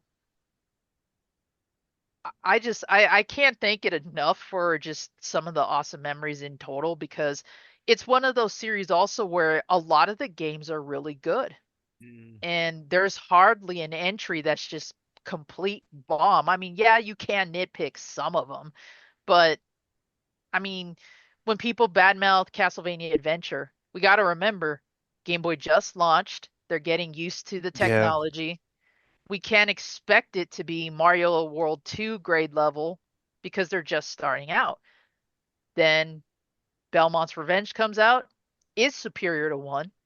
People argue that's the definitive Game Boy title. I still think Legends is better, but I'm biased. Um, so there aren't many entries I can say that are total stinkers. I'm not a big fan of the N64 games because at that point I phased out of Nintendo. I just wasn't impressed with 64 and where it was going. But I still respect the fact that they kept the series going on the console. Because when we did hit that stalemate, I was bummed out. I was like, when are we getting a new one? Or are they just going to rebrandish what they've already done? But I also was still sitting there saying, well, when are we going to get a remake of 2? Yeah, that that, would be nice. that game is Yeah, so well, deserved. underappreciated. Yeah. Um, but even doing this podcast, I love the fact that we have that love and appreciation for 2 because it really still is a black sheep of the family, just like Zelda 2 and Mario Mhm. 2. All the sequels where they tried to do something different um, are labeled some of the worst games in the franchise history, and I don't buy that. I think every title is standalone. I love that for the most part uh, it has a timeline that still interconnects, unlike what Ocarina of Time does, where it branches out, and that kind of annoys me. I got the Um, book for that. Geez, the Historia. Oh my yeah, God. Yeah. I have that one. I have that one. Uh, and I gotta say, probably the one WTF moment I have with Castlevania at this point when we're playing the tabletop and we're all bringing in our own Belmonts and such, there was a point where all of our characters from different time periods interconnected. We all met up like, you're my ancestor, but you're also mine, and it was for comedic purposes. We then are playing Portrait of Ruin, and my roommate goes, "Dude, we need to tinfoil this house or this apartment." I said, "Why?" And he goes, there's a special move that totally rips off what we did in the RPG. And I said, what are you talking about? And he shows me Greatest Five. And I was like, son of a bitch. That's great. Because we had a moment like that in the tabletop where we all came together. We're fighting the big bad, of course, and we're all just, kind of doing what Greatest Five does, where it summons all the greatest Belmonts in the history. So I was like, okay, at least Konami's listening to some fans out there. Um, but yeah, I can't say much more than what I've already talked about because those will always be my favorite Castlevania moments, aside from maybe going back and pointing out all the references to the old vampire movies. Oh yes. There's a lot. we mentioned all of this. We mentioned like everything about like the games and all the other stuff, and there's definitely a gap between like you know ecclesial and then what goes from there.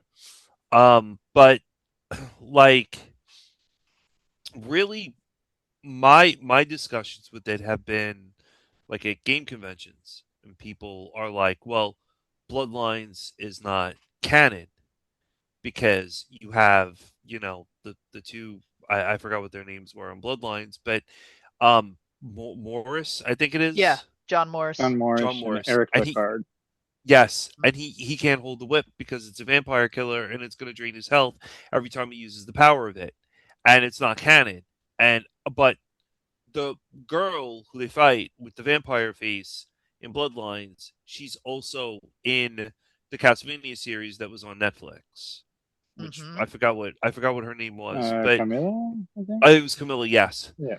um, and a lot of people don't talk about Judgment, and I'm sitting here and like yeah, like Judgment just every that is the one game everybody hates. Judgment. It's the way just it's nobody likes Judgment. Nobody likes Legends. Nobody likes Bloodlines. Bloodlines pushed the Genesis with the movable background because there's an area in Bloodlines where the water reflects perfectly, and Mhm. there's the two. I think it's the you go around and around and around or something, like some sort of tube or whatever. Unless I'm mistaken that for four, but it really pushed Genesis and the way Konami did all of that. And then the Mhm. lore behind Castlevania is insane. I mean, you get these, weekend warriors coming out who have played one or two Castlevania games. They played three, they played Symphony of the Night, they know about four, and then it's like, oh, I played Aria, I played all I'm an expert. And like it's such a the lore of Castlevania is insane.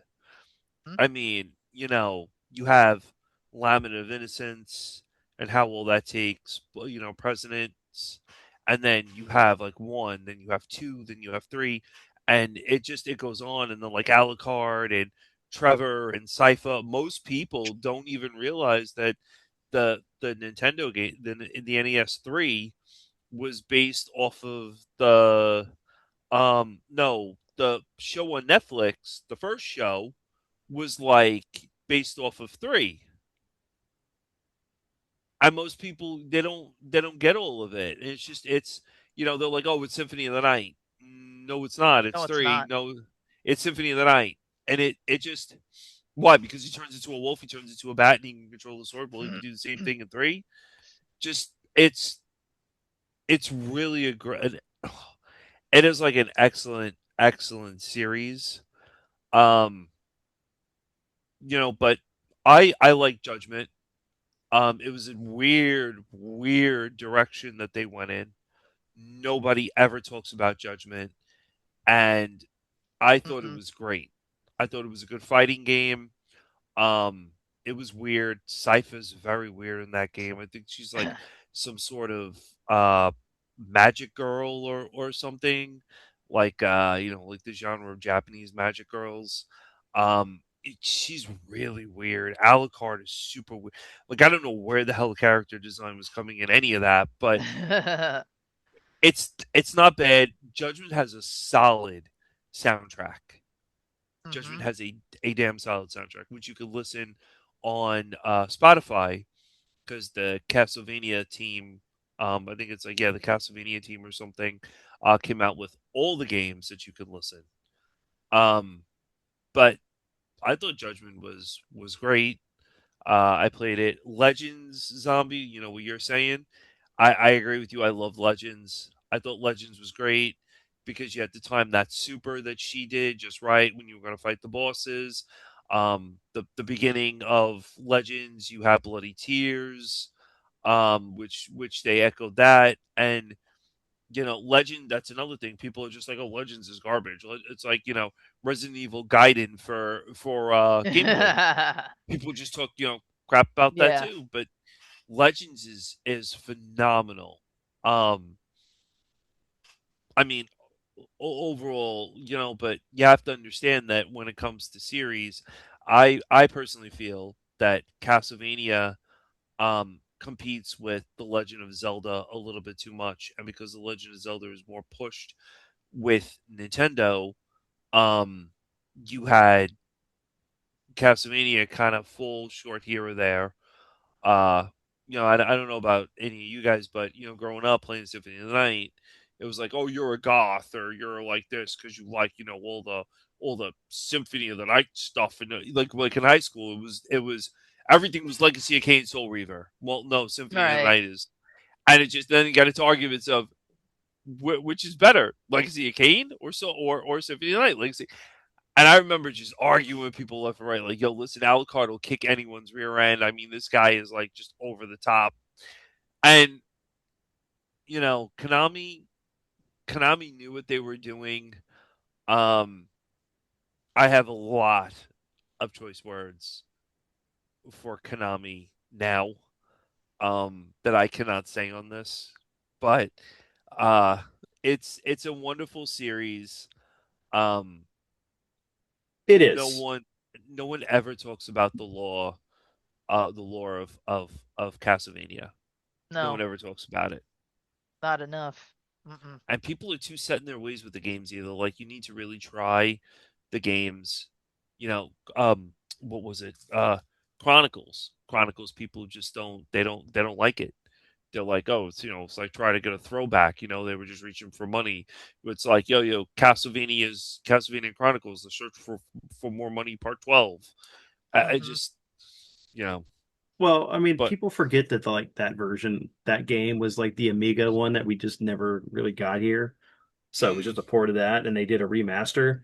So I mean, the problem is that there are too many people within just fandom itself, not let alone our community and other communities, that have this thing where they only want to gravitate to games that they can beat and show off instead Mm-hmm. of like championing the game, talking about the stories, why they enjoy it, and bringing the community together for the love of it. That Right. a lot of RPGs don't even have that luck, sadly, in our thing. And luckily, like there's a few of us that like to stream RPGs. We want to talk about it. We want to talk about what memories it brought us. And it really sucks because, everybody's all obsessed with the NES games. And it's like, guys, there's more Castlevania games out there that you And could even play. and even if they are, they're not really streaming too that much. Hmm. mm, They're too Yep. busy complaining about it. Yeah. I mean, I've even heard that um, that Symphony is a ripoff of Rondo because they use the same sprites. And I'm like, but It's, it's Konami. Who cares? it's a sequel. That's a, It's there's a a difference. sequel. Yeah. It's a Yeah. sequel. Yeah. That's like saying the Castlevania NES games. Oh, they use the same sprites. Well, what do you want them to do? Like, Yeah. it's It's the same it's 8-bit. aesthetic and Yeah, whatnot. right. Mm-hmm. Limitations Very of the wild time. conversations I've had. I've never Very. that's we it's so weird because I've never had that kind of conversation with people. I was usually the one that like, hey, I'm championing this. You need to play this game. Just play it. Yeah. Or I would talk to friends that were into it, and then we just would spend hours talking about it, like we're doing right now. Because I'd rather talk about it than I don't know, like use it as a way to show off, or I just want to have fun time. That's all I ever want to do. And That's yeah. Sorry. Well, no, that's go the go go. point I'm of done. these games, right? To have fun, to enjoy the story, to enjoy the characters. And sometimes you would latch onto a particular character. And one of my favorites is Simon, but that's because we started with him. But you've got Right. all these other characters that are fantastic, like Trevor and Sypha, and then you got Shanoa and the two characters from Portrait. I can't think of their names off the top of my head. John Jonathan Well, and Morris. Or yeah, there we go. Jonathan. and They Charlotte. were awesome. Like they're all colorful. Even Soma was a good character. I just the only reason why I have a little problem is because I want a Belmont to defeat Dracula at the end. This was Well, like, Yeah. technically, I mean, yeah, I get you, but Dracula doesn't really come back because he's the body of it. So it's like, yeah, Yeah. Yeah. I get that, but it's just the way the game, the storyline started with, technically Leon as being the first real yeah. we hunt the night guy, but Well, then yeah, that game retconned Legends. yeah. That was So the thing, and that was our boy Ikaruga, or whatever, however you say his name. I've done yeah, that. true. That's true. You got a point there. Um, No, it's just like all these, the people that have like biases towards just the one character or one game or whatever. By all Hmm. means, have fun with that, but there's a lot more to the lore mhm. of Yeah. Yeah. Castlevania to enjoy if you really want to. Well, and on top of that, like not everything is canon, but it's still worth checking out and playing. Like Yes. I Exactly. don't Yeah. have I don't have any fond memories of playing Bloodlines because I had a Genesis, but I never picked it up. I didn't play the game until later. I have Right. enjoyable memories now of playing the game, but I don't have that nostalgia because it's something I completely missed. And Hmm. but I always took like Bloodlines to be more in line with the actual Bram Stoker's Dracula It universe is. than it It is. is It part is. of I believe Castlevania. it. It That's their is. inspiration for Bloodlines was a lot more Yeah. closer to, yeah. Because John Morris is supposed to be the brother of Quincy Morris, who was in the original novel Hmm. and Oh, died that's fighting great. Dracula. Yeah. Yeah. Yeah. And So they're. what's cool is the Hmm. fact that we got a sequel because of that game that I feel is 100% better, and that's Portrait of Ruin. Because I love Portrait of Ruin. Oh, Oh that Story, yeah. game's everything. And if fantastic. we didn't have Bloodlines, we would have never had Portrait of Ruin. So, Yep. It's true. Because Lacard is back, and then Yes. there's the whole again this do we pass on the vampire killer when we don't have a Belmont around? You know? Um I didn't have an issue so much with that because it was interesting to see what would happen if somebody who's not a Belmont actually tried to wield that thing. mhm. Um and then we had Lament of Innocis that further explained why the vampire killer Yes. is so unique. Yep. And again, I fell in love with that story. I between that being the precursor to them all versus Legends being the precursor to them all, I can't choose one over the other because both of them work well. Yeah. Um, and retconning some of these games really, I can see the point of it, but it's not like these games had a very sequential timeline. It's not like they were thinking about these and releasing them according to Yeah. this lineage and this timeline event. That's why the whole Ocarina of Time timeline was such an interest at that point before Miyamoto finally came out and said, "No, there's actually not one distinct timeline. It branches here at OOT depending on what you do with Ganon." It's like, well, that kind of seemed like a cop out to me, but Yeah. I think you There. wrote yourself into a corner and now you don't want to fess up to the fans. Um It's the Dragon Quest thing, right? All over again. Well, yeah. even though Zelda did it first, but Dragon Quest do it and handle it more maturely, I guess. Mhm. Same with Yeah. Dragon Warrior, even though it's Dragon Quest Yeah. and uh those little goofs with the tombstones is always funny to me. I still laugh at that. Like you'll see Link's tombstone in one game, but you'll see Eldrick's in the other. Yeah. That always made me laugh, but I Yeah, agree. most I of them are. think I think when you have a franchise as extensive as Castlevania, you are going to encounter a lot of potential uh I guess clashing of the fandoms, Yeah. to the Yeah. point that I made earlier where it annoyed me that Symphony of the Night is what caused the Castlevania boom where I'm sitting here going, excuse me, I've been there since the beginning. Castlevania in itself was already a boom. you're just attracting this crowd of young gamers and anime enthusiasts who are on Well, who are on the we're bandwagon. hold on. We're even retconning something here too because this wasn't that popular when it came out. Symphony? Yeah, No, it wasn't. it was not popular. It wasn't until like No.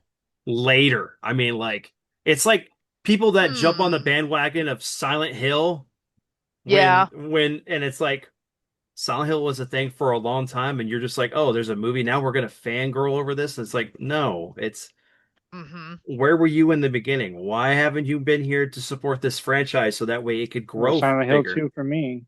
It got me into Yep. that series. Yeah. Yep. Exactly. Silent Hill Yeah, Yeah. 2.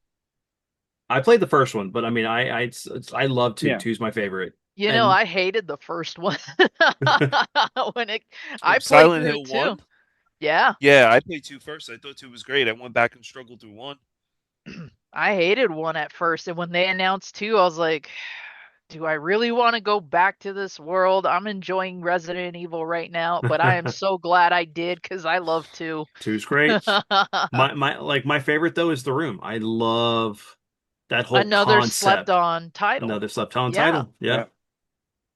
3 is my Every favorite, but everybody was so busy dumping on how different the room was, and it's like that's not the point though, Hmm. you know? We need to stop being afraid of when a game diverts from what its original formula was because we can still have the potential to get something good. And If that we comes from me who's very set in my ways, mind you. right. You know? Well, and if we didn't have two, we would have never had this. I was just thinking that. And that's the That's thing. okay. It's like Zelda. I feel that like for Zelda, Link to the Past defined the franchise. It determined the formula that went forward for the next couple of games. And I loved the first one. I loved the second one. And I loved the RPG element, but a lot of people hated Zelda 2 Oh yeah. because they're like, Hmm. why do Oh I have yeah. this RPG elements? Why is it side scrolling? Where's this and that? It's a new game. Play it and experience it. But like people got turned off by it. And that's one of the things that unfortunately with Nintendo, not as a company, but as a system, a lot of developers would make games one way with one iteration, and in the next one they would make something completely different, but try to capitalize on what they did the first time, but do something expressively different and try to Hmm. experiment. And it was hit or miss. But Yeah. it was us that gravitated to that stuff and enjoyed it. It's I funny mean, when we look back on that. I just want to make one quick point. It's funny when we look back on like people were saying Zelda 2 and Castlevania 2 were extremely popular. They were really high ranking games when you read like no, Nintendo Power and stuff, but no. that's not what I experienced, Nope. you know? And it's funny that you guys said Symphony wasn't a big hit where you guys were playing it, but I remember it being talked about for a while, which is why I wasn't surprised I could never find a copy. Because that just told me that as soon as it released, everybody was buying it. Nope, it was not hot at all. Nope. In fact, it got crappy ratings too, I believe, or something at the time. One of the things was is that it came at a weird time. It was on the PlayStation. Not a lot of people had moved to the PlayStation yet. Yeah. The we just had Final Fantasy VII, um, Suikoden, Vandal Hearts. There's quite of this big explosion, and this came out, I think, in November or October or November Was of it around? '97. Was FFT out as Yeah, well? Tactic had just came out in June, Hmm. so you had all these Okay. great games that this just got overshadowed. I literally totally forgot this was out when I went and saw it. I was because I was looking for something to buy, and I was like, "Holy crap! I totally forgot this was supposed to be coming out. I didn't even know it was out. I was hyped up, like my. You could ask my dad, like enthusiastic I was. Like, oh my god, a new Castlevania, and I just the history's on the wall right there. Yeah. But I was the one who was telling people to play this. No one knew about it Yeah. except for my Mm. buddy Edward. That was it. And I remember That's like I crazy. was telling all my friends to play it, and I was the first one to get to the inverted castle. Like all my friends, oh, I beat that game. They beat Richter. And I'm like, no, there's a whole, you missed something. There's like more stuff, like the whole other second castle. And they're like, really? And so they went back and played the game Mm-hmm. because that was what was cool about this game was like just the first castle alone was very long. I mean, you had this whole entire like different zones and areas that you go through, and there was so much to find, so much hidden stuff. And then when you beat Shaft and get to the second castle, you get to do it all over again. And but the enemies are harder, and there's more upgrades. Yeah. Yeah. But that's part of the magic of what they were trying to do with this game. But like I said, this game was slept on in 97 and 98. Yeah, it was. It And was, it's yeah. Maybe and it's it, because I went to a Catholic high school. yeah, that's what it was. We're like, I went to a Catholic high school as well, Maybe that unfortunately, was but why. yeah. I'll drink to that, unfortunately, as well. hey, Oh, so did my the same wife. boat So did with my this wife. one. So What did I do? Yeah, I was went to Catholic too. a church school. You went to a Catholic school, then it was Yes, I went to a Catholic school and then I went to a Assembly of God or something school. Yeah, Keep them coming. yeah. Just start the drinking. We could, I guess, another thing too is that like you look at Castlevania. So yeah, Zelda 2 was not popular. I smashed a controller because of Zelda 2. Almost punched in a TV, almost shoved my foot through the TV screen, but with Zelda 2. But I mean, um, what we can say about Castlevania is that, like, for a non-Nintendo company, because Nintendo's very good at consistency, um, Konami did do. If you look at Zombie, like background, they were very consistent with the pixel art. The pixel art was perfect. They did give you the theme of the game as soon as you started it, like medieval, gothic, very dark. Macabre. Um, yeah, exactly. Um, I don't know about any of you, but I grew up watching Svengoolie, Yes. because okay, so that and like all a gigantic horror movie fan and Universal Studios horror the monsters. Um, I always felt it was like Fright Night, Van Helsing, and that type of stuff. And just even though his name wasn't Peter Vincent, I mean, it wasn't really Van Helsing, but um, it was an ode to Peter Cushing. But I mean, just it was so good, and the way they did it, and they kept consistent with the music. They Hmm. kept consistent with like the sprite work and the castle and the story Hmm. and like what like how all of this fell through. And you had a lot of stuff going on in 3. I mean, Alucard, the mist, the wolf, Sypha with the spells, Grant crawling on the wall, Trevor. It just, you had so much in those games, and just to give us like 2 buttons to control everything like that. And it, even the simplicity of 1 was really good. What I loved the most about them was that as we moved forward, we got voice acting that was good. And I remember playing as Cruz, and he would get the new ability, and then he would like do that like that type of stuff. But it sounded so cool coming through the Game Boy Advance speaker, and Hmm. it was really good, and the music was phenomenal. The soundtracks were phenomenal. The pixel art was great. I mean, they kept consistent through everything, and it Yeah. was just one banger after another. I'm very surprised that you know like just the fact that Symphony was not as popular as it was. I was At the time. surprised back, yeah, at the Yeah, at the time. time. Like I feel that um that's how I felt at the time. That's how I still feel now. I feel like Symphony has blown up, and people have like, oh my god, Symphony of the Night, because now you have streamers that do Halloween stuff, and they always gravitate towards Castlevania. Castlevania to me is not a, while it is a Halloween thing where I will play Super, while I will play Super and stuff like that, I won't play it. I won't play all the rest of the games for Halloween. I'll play them whenever I want to play them, because they're such excellent games. I mean, and Legends was great too. They did that, the same style of Game Boy, kept the same theme, kept the same music. Bloody Tears followed through. Yes, they did have one-offs, Konami, but I mean, really, what are you going to do about that? I mean, every company has a one-off. Every company does this weird thing here or there.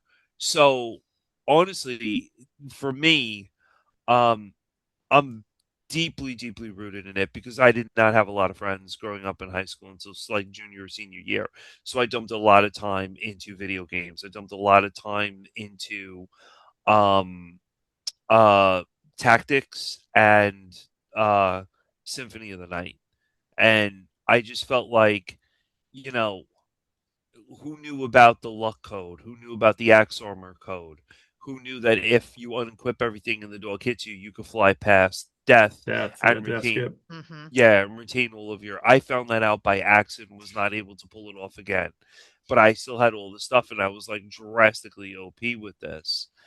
I mean, I feel like, to springboard what Zombie said, you have people that have loved it since the beginning, and then you have people that had the resurgence of it after like, oh, Symphony came out, oh, this is great, after Symphony came out. So Well, it's one of those things where that everybody in every generation is going to have their game that they're going to gravitate, that it's going to catch their eye. And, that's fine. It's fun. We welcome new people to become fans of this franchise. We want to cherish it. We want to talk about it. What we don't need is the negativity. What we don't yeah, need is people that are just doing it for clout or for Yeah. whatever reason. Because it's like you can tell somebody who is doing it for the wrong reasons. Like if you really are a fan, you get passionate about when you talk about it. You Mm-hmm. want to talk to anybody you can and sing the praises of the Castlevania gods to everyone, but then you want to go into theories and all this stuff. But like a lot of the people Right. don't do that stuff, and it sucks because it's like it's not fandom at that point. And that's what all these games did, was create fans. And we just yeah, wanted to talk more about this stuff. We wanted to play more about these games. Because like Mm-hmm. I never saw like a boom for Castlevania. Because like I said, like this game didn't do well right off, and no one was talking about it. But like I knew people started gravitating to it later, like in the mid to late 2000s. The game had been out for almost 12 years at that point. But that's fine, you know. Mm-hmm. Gravitate to it. We want people to, because like there's hidden gems all over the place that people just have never played that they need to. And I welcome that. But it just seems that there's people that only do it for some kind of click or cloud or whatever, or Mm-hmm. oh hey look, I'm better at you than this against their friends. It's like I'd rather be like, dude, check this out. I just found this out. This is awesome. I want you to see this. And I want to be enthusiastic about it. Like I want to spend hours talking to you guys about Castlevania or all these other games that we enjoy. Because it's never been about popularity. No, no, it's no. not. Our I mean, fandoms aren't tied to that. Hmm. yeah, I mean, if you grew up watching, like I said, the Universal horror movies, you loved Castlevania. I mean, it was inherently like where you would go would be, the direction of Castlevania, because I grew up watching, Lon Chaney Jr. and all that other stuff. So Mm-hmm. I loved all of that, and Bela Lugosi, and it was just wow. I mean, like, I'm gonna play these Castlevania games because they're awesome. And it's like what I feel like is people are just very. There was one person I knew, and they were very deep seated with three. They loved three, and Julius was God, and Julius Belmont is like the best thing since. And I'm like, no way, Richter is the like vampire. Richter's it. Like Richter is like he's the best around and stuff, and it was just nope, Julius, and you would just get into these like long, arbitrary discussions of this, and people when it comes down to it, it's like, listen, it's an amazing series, and I love it. I mean, I deeply love it, like to the point where it becomes a little obsessive. Where I sit sometimes and read like about the law, and I have printouts of certain things that I've highlighted, entries into like the Castlevania wiki, where like I'll read all of that and note things down in Notepad and stuff, and go from there. So I mean, I could understand Zombie what you were talking about with the N64 games. Like I rented it first. I didn't really think too much of it because I didn't have a very good N64 feel. Yeah. But I loved the both of them. Oh, yeah. Legacy of Darkness in the first N64 game. Just gorgeous. I like Legacy of Darkness, but why did they make my tribe look so anorexic? I mean, the They only have to eat reason more. the only They reason eat I more. can accept Cornell is because they say, "Oh, well, they're the man beasts." Well, okay, if that's the malnourished werewolves, fine. But I will say part of the reason why I love Judgment is because he looks so badass in that game. I Yes. love the way they decked him out finally. I'm like, that's what you should have been. For sure. Um, Vince, you had said something about you have this appeal for games that most people never ever even heard of, let alone are willing to give a try to. Mm-hmm. This is probably, I don't know if you can see that. Yeah, Monster Party. Yeah. Mhm. This is probably a game that is so out there, but I love it to death for some of the same reasons why I love Castlevania. And anytime someone mentions what's a game that should get a remake or a sequel, I'm always the first to shout this because I had such an appreciation for how bizarre it was that I loved it. I love the fact that it's all just a parody of movie monsters Mm-hmm. and legends from Japan and all kinds of stuff just intertwined. And when someone finally got the prototype ROM and dumped it, so us fans, I guess you would say, could finally play what the intended version was supposed to be. I mean, we got to see all the copyrights they had to take out. Planet of the Apes, Gremlins, a freaking xenomorph is in this game. Yes. Just like, and you're sitting there Yeah. playing, what the hell is going on here?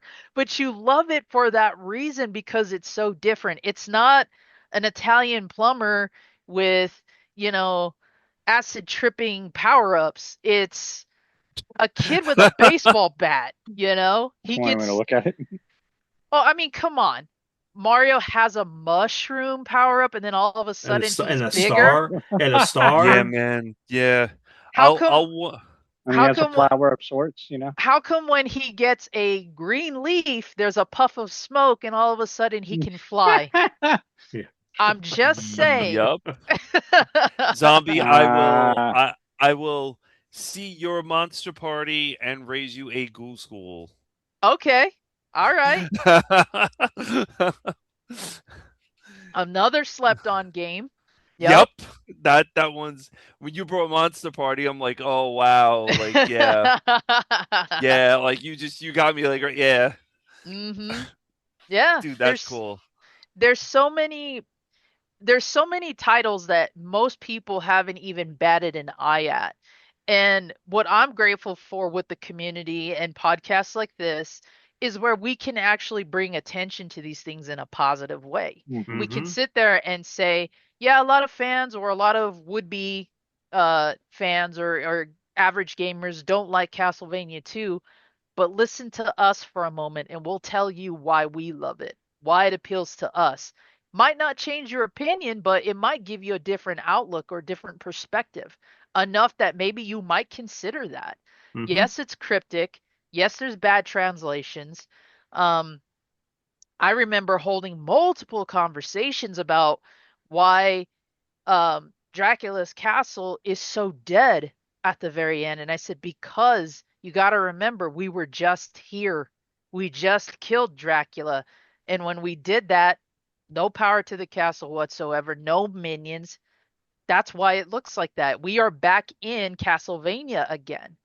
And Yeah. I had gamers going, I've played this game 30 years and I never drew that conclusion. Yeah. Because Yeah. it takes time for him to resurrect. I think originally it was like every 100 years. year, and then it became 100 years. Yeah. So it was like it takes time for him to build the stuff. And there's times where he's resurrected before he gains his full power. Yeah. Yeah, Yeah. and we weren't trying to intentionally resurrect him at the end. We were trying to end the curse that Simon had on him when Yep. he killed him in the first place. Hmm. So, lo and behold, it gets duped into pretty much Frankensteining Dracula, and then it's like, oh, damn it, you know? So, it's what I love about the fandoms that we all have, whether big or small, common or not, is like you said, that passion, that connection to this stuff. I'm not trying to convert anybody on how great 2 is. If you want me to, I'll sit down and I'll talk to you about it. But it's definitely a series where I think a lot of people really need to go back and explore a lot of what made it great in the beginning for those of us who were lucky enough to be there when it happened. Yes, Hmm. I still run into anime Symphony fanboys, and I'm like, okay, well, at least that's better than nothing. It's kind of like where I meet someone new and they're wearing a Metallica shirt, and my roommate will do this. He's like, oh, you're a fan of the band, or did you just watch Stranger Things? You know, like he Yeah. kind of puts them on the spot like that. And Right. I'll admit, I used to do that too. Like, oh, are you really a fan, or are you just, because that's what's in right now? But I think also why I like Castlevania is that there's an entry that appeals to everybody, whether it's the character, the storyline, the soundtrack, all of the above. It's a series that has definitely always had a good soundtrack, has always had a Yes. good Mm, storyline. Um, yes. the Belmonts each have their own theme, which is cool. You get, Yes. different songs for different hunters. I mean, there's just a lot to it that's just so rich with its own creativity, let alone what it borrows from. So, we haven't talked about what are the possibilities of the new game yet, but I mean, I'm still dedicated to the franchise. I still Yep. am. Despite not having the connection to the N64 games, I mean, it's a part of the lore. It's a part of the series. I still respect its Hmm. place. So I don't know, Vince, if we have time. But there was one thing I did want to go into that really isn't discussed. And Zombie, I hope you really appreciate this part of it. But I brought this up. So this is the PC Engine Memories version Yep. of Dracula X. And the one major thing that I wanted to go through this was um Konami did this game, and the opening of this is in German. Correct. The entire opening is in German, keeping to like, oh, the vampire hunters, and you really, with the introduction being German, you super feel that you're like in Europe and you're going to battle like Dracula, and you got the whole like the city is burning. I mean, he's rushing in to whatever, and it PC engine memories or PC works. Um, they're not very. It's not very big in the United States. No. Um, like Spain, Europe, and everywhere else. Like if you're lucky to find them on eBay, whatever it is. And I was showing this before, but um, just even keeping with it, like the detail to this, they released it with Gothic esque type of like a card That's gorgeous. on I the way love that. Dracula looks. And I mean, you know, like the cover art, and it really is like, stuff like this that go, you really go crazy for it, because when have you ever heard a game being like released in German, like with people speaking German at the beginning, and then the music for this is just insane, and then insane, and the big opening with the carriage fight where he fights death. It's just an excellent game where he has to save the girls.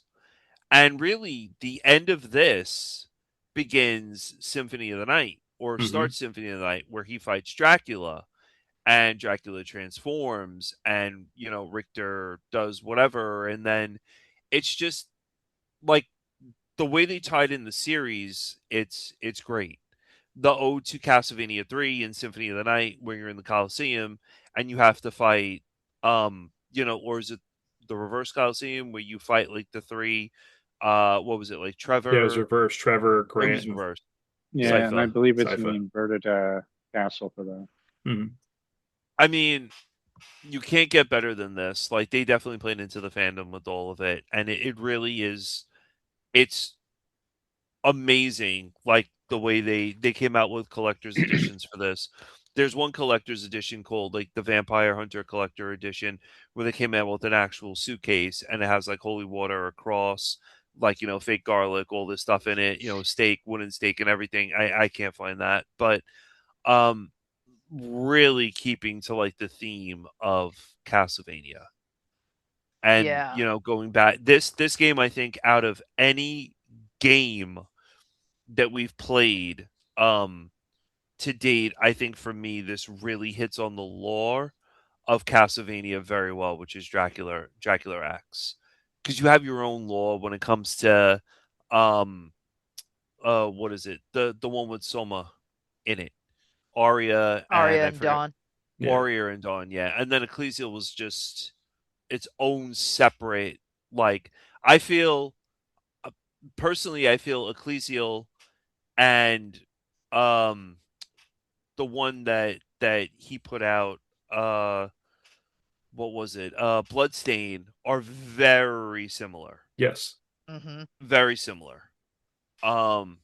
So but he kept like what is it, Igarashi, he kept, think Yeah.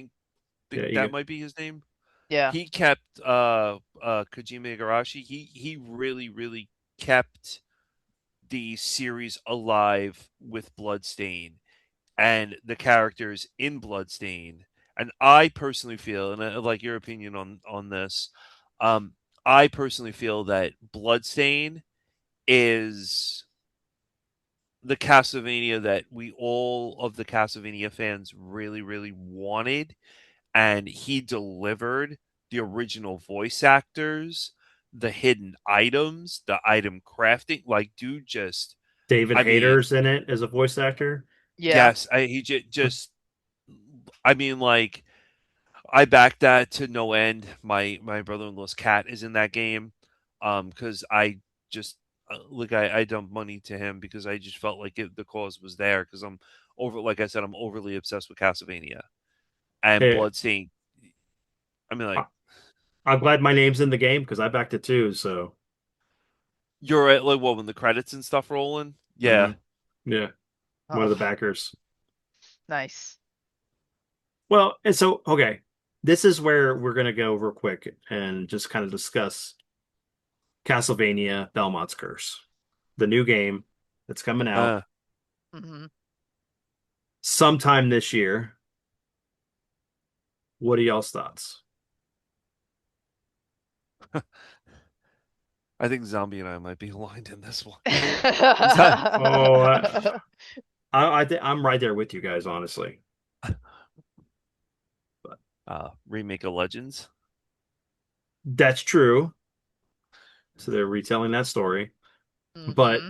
I don't like the art style, Mm, and I yes.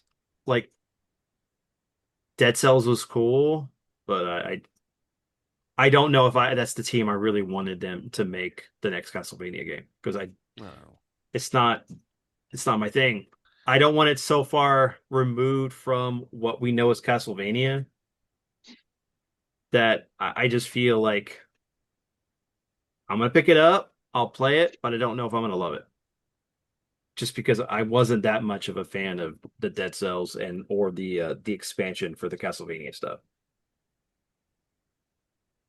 I agree. I never touched Dead Cells.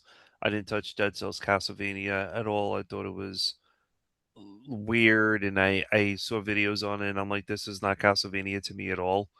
I did not feel like when you play a Castlevania game, like I was talking about the ambiance of it, like zombies, awesome background. You feel the game, like you know where you are. You feel this is a Castlevania game when playing it, and I did not feel that Dead Cells was that whatever thing was a Castlevania game. I mean, I'm looking forward to playing as Sonya in a game. I think she looks great.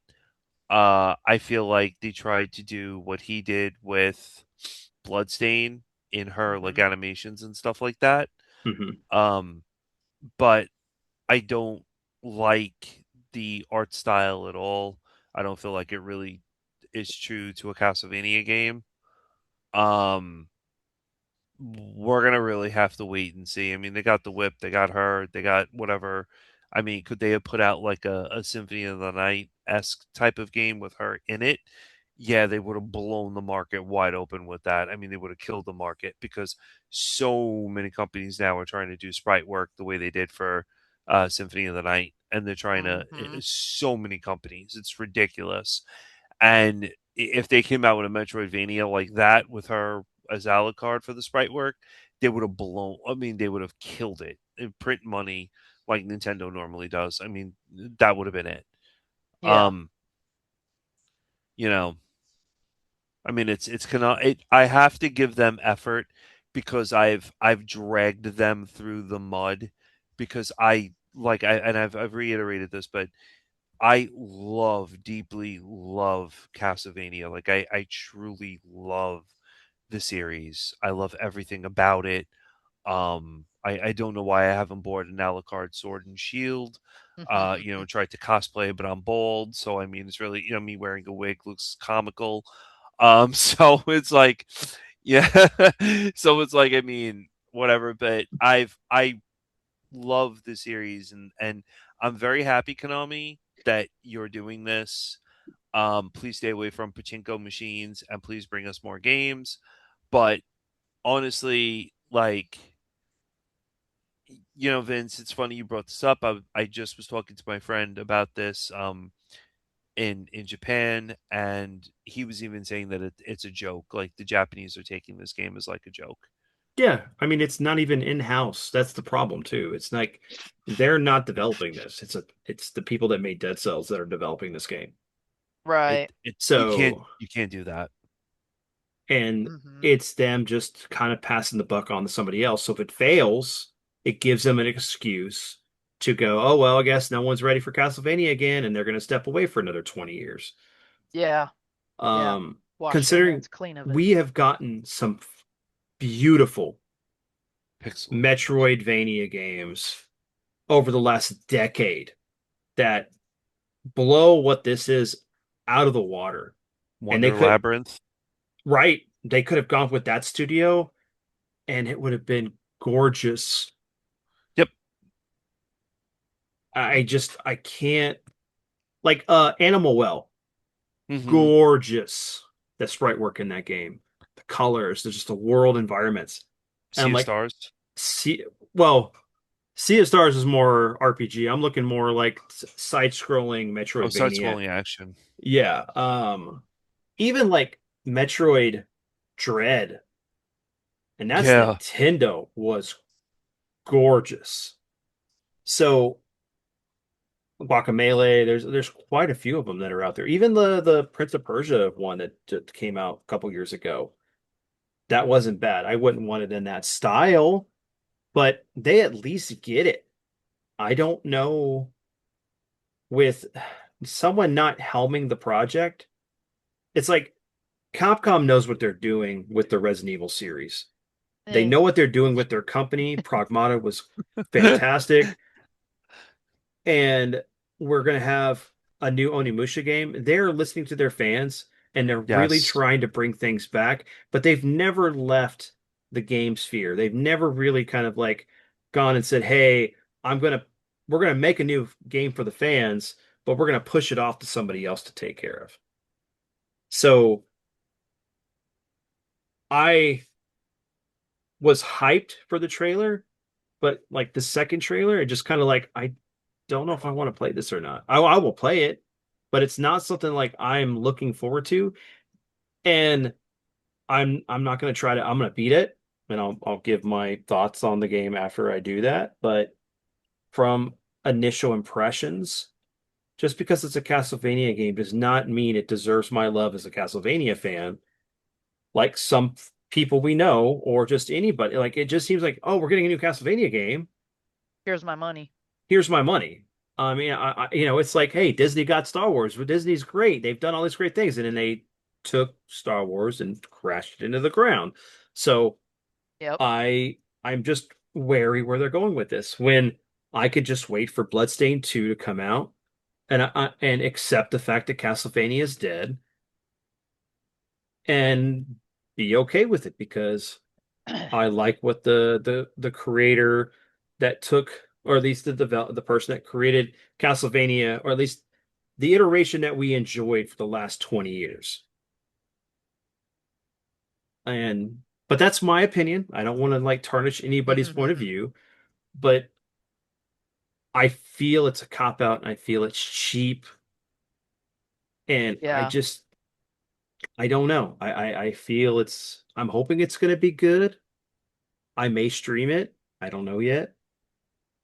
But anyway, I'd like to hear your guys' thoughts on it. So outside of that. I'm I mean, just gonna try it out. Oh. That's all I'm gonna do. Oh, sorry. That's No, my. Jason, you haven't talked at all tonight. Like what? I What? like I'm talking. to... The quiet uh, Belmont. Yes. I've talked, but I chime in when I think it makes sense for me to chime in, I suppose. Hmm. For this particular game, I haven't seen much other than like the one teaser trailer, and I'm like, well, I'm just gonna try it out, see if I like it. If I don't, then I don't. If I Hmm. do, I do. You know, but I don't have any sway on it. There's many Castlevania games that we have out there that we already played and loved and enjoyed. Yes. If Hmm. that new one that comes out doesn't revive it, they still have all those great memories of the past, and it'll suck. But you know, that's where I'm at with that right now. Until the game comes out, then maybe I'll have a review. I don't know.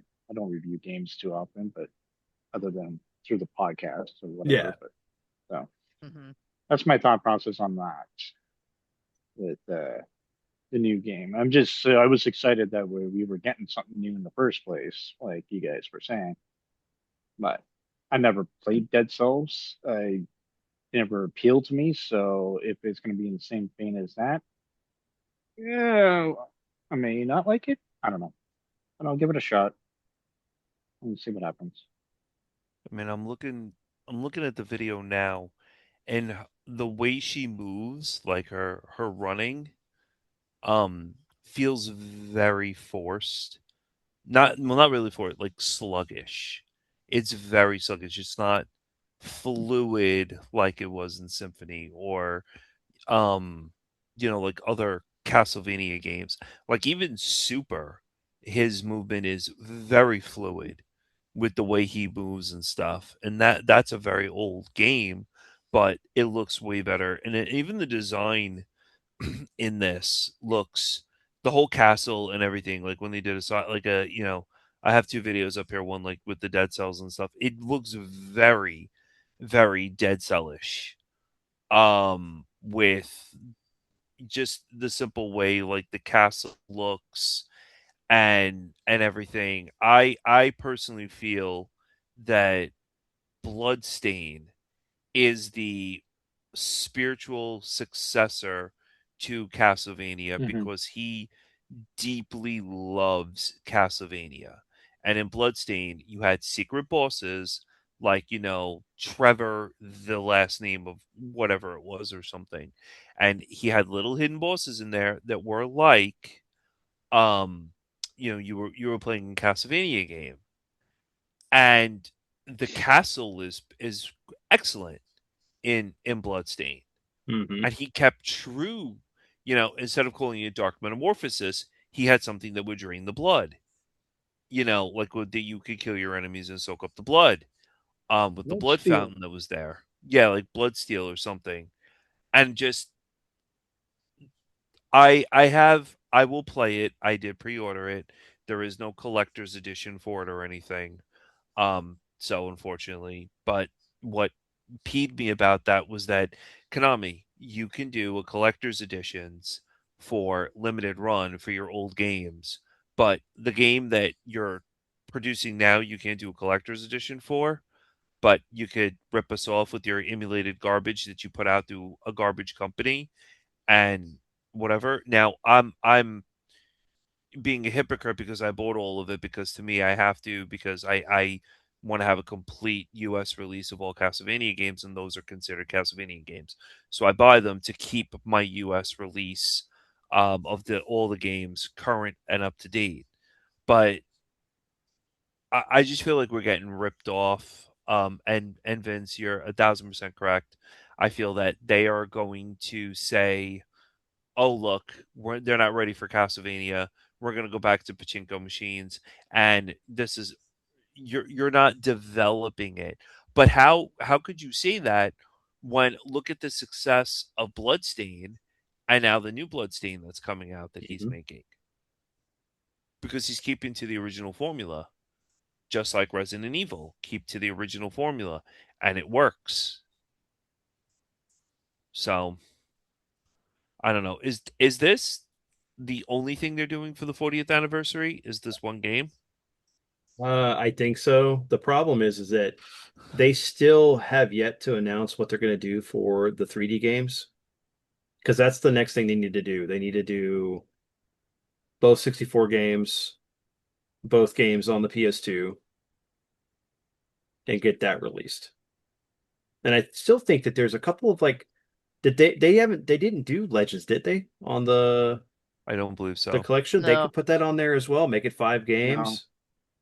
No. Um and actually I think Chronicles is even on that. Any of them at all.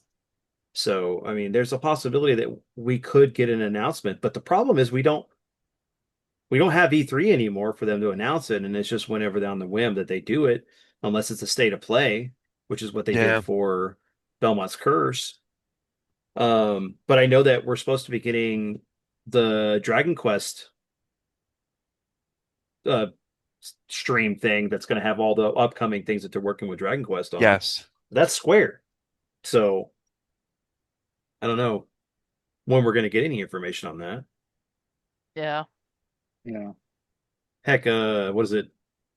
Isn't this the 40th anniversary for Zelda as well? Hmm.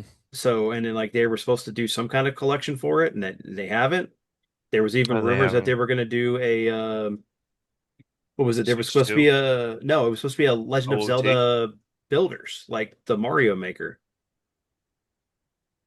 or That'd was it be been a cool. Zelda Maker? Yeah. But That would be super cool. I know the rumor is that we're supposed to be getting the remake of Ocarina of Time this year. That's what's been making the rumor mill. So that'll be fun, hopefully. But Yep. I really want a collection. I really want them to put all of them on some kind of collection, like at least like Twilight Princess and Wind Waker, Spirit Tracks, all the ones that we don't have on some kind of collection for us. There's no reason why they Yeah. shouldn't. unregrettably, I think that we're not going to get anything that is on GameCube, just for the simple fact that they are going to release that on their fan service, Hmm. their GameCube fan service. Um, we are going to probably see more Pokemon games Yes. on that. And I'm hoping the fact that people are willing to buy a $20 digital copy of Fire Red and Leaf Green so they can play it digitally, which is going to have access to the what, not Pokemon box, but the whatever the Pokemon storage system is. So you'll be able to transfer your Home, Pokemon Home. yeah, home. to other games. So it's going to be cool being able to like get my Kabutops and transfer them to my Scarlet or whatever I play. So Right. Nintendo's very good with that. Nintendo, I give a lot of credit for Nintendo for innovation. They're very interesting with innovation. I give them a lot of credit with like properly reviving games of that and their fan service that they have for the Plus for Nintendo and Capcom and Square. But Square I'm biased because I love Square. But I mean, Konami, I've I don't know about you guys, but like I've really felt let down with Konami. Um, I really got upset with the whole release of Limited Run because Limited Run Hmm. handles releases like garbage. It's like hot garbage coming out. And yes, you're giving us all these little extras and ooh, it's like really cool and stuff, but I mean, you know, I wish Konami would have taken the reins and done that for Belmont's Curse. they could Um, they could have. I mean, the problem is, and then this is the sad thing is a lot of companies are going to push for limited run to do their physical releases. Hmm. And, the problem is that limited run isn't run by the original two guys anymore. um, And that's part of the reason why we're having a lot of this mishaps of the stuff. They took away the option to be able to use PayPal for buying any kind of thing on limited run. And then the biggest problem is that it wasn't the discs that were the problem. It was all the extras because they would outsource it like to Fangamer and yeah, other places, and there was no coordination. Like it took me forever to get my copy of Jurassic Park because there was some kind of problem with the this collector's edition. But once I got it, everything was really cool. I still love that box. But if you're just buying the physical games, not buying the collector's editions, limited run's fine. It's only when you start getting into the collector's edition that you run a problem Yep. because they're physical stuff. Like I just got like what uh like 2 weeks ago, I got my Jaws Retro Nice. edition, oh, and that's pretty cool. but like I know that they're doing the Marvel collection with all the beat 'em ups and everything in it. Not all of them, just some of them. And I still got to pre-order that this week if I can before the pre-order goes away because I want to be able to get that. But I can always wait to for Video Games Plus to get it. I mean, I have ways to play all those games, so it's no rush. Hmm. But like I I get the hate for limited run, but then again, sometimes I don't because I haven't had the problems some people have had. Yes, the wait time sucks. No, don't get me wrong Mm, on that. The wait time sucks. But what was cool is like for the Jurassic Park one, like I was saying, like there was delays on it, and it was going to be like another 3 months before it got released. They gave me a free digital code for the collection for Steam, so I can at least play the games until my the collection edition came in. And they should do that more often, honestly, for stuff. Hey, we have a delay for this collector's edition. We want to like have you be able to at least play the game like everybody else is who got it digitally already. Here you go. do you guys know a company called Rocket Games? I looked it up. Mm. Um, I'm a big Croc, Legend of Global, whatever, however you say them, fan. Um, and the little crocodile dude, and he was like, that was like one of the first games I got for Saturn, and I would play that besides Congo, and just I had it for PlayStation. I thought everything was great. They had a collector's edition for it. The statue, the gift certificate, the certificate of authenticity, everything like that. I've been waiting almost 2 years. I think it's no a year, almost about a year Hmm. now going on for the statues and everything like this. They had, problems and these problems and that problems and everything. And this is like the real truth of it is that unless you buy from Square and Capcom, you're gonna get like delays on almost everything. And Yeah. that's a problem with outsourcing stuff. I know that when I did my pre-order for Tactics and I did my pre-order for Elliot, that is going to come collector's edition in hand. I'm going to have no delay issues or anything like that. So, I'm you looking at my know, Sephiroth and Cloud. So yeah, no, yeah. I mean, it's just I really wish we would get a proper and this is going back to what I showed you, the PC memories. I wish we would get a proper like Castlevania release from Konami with like figures and other stuff. And I say this because the McFarlane toys for Symphony of the Night were McFarlane and Konami together doing the design work for them. And, just why can't we have stuff like this? I mean, come on, release soundtracks, yes, they're doing vinyls, which is great. The vinyls are gorgeous. I mean, the artwork on the vinyls are gorgeous, but it's just, I would love to. I mean, why couldn't you do a Sonya figure with this Oh yeah. and everything? Yeah, for sure. Well, You we know, still don't know for sure if it even is going to be Sonya Yeah, because they haven't really confirmed it, even though, or at least they did no, they? no, because they I, say a Belmont, but they don't. At least in the ones I've seen, they haven't addressed her as Sonya, oh, okay. I which thought it was confirmed, but I guess I'm wrong. I mean, maybe I watched an outdated one, but um, yeah, I didn't see anything that confirmed it is her. Which Yeah, again, Sony confirmed that the protagonist is oh, they did. It is yeah, Sonya. yeah, it's Sonya.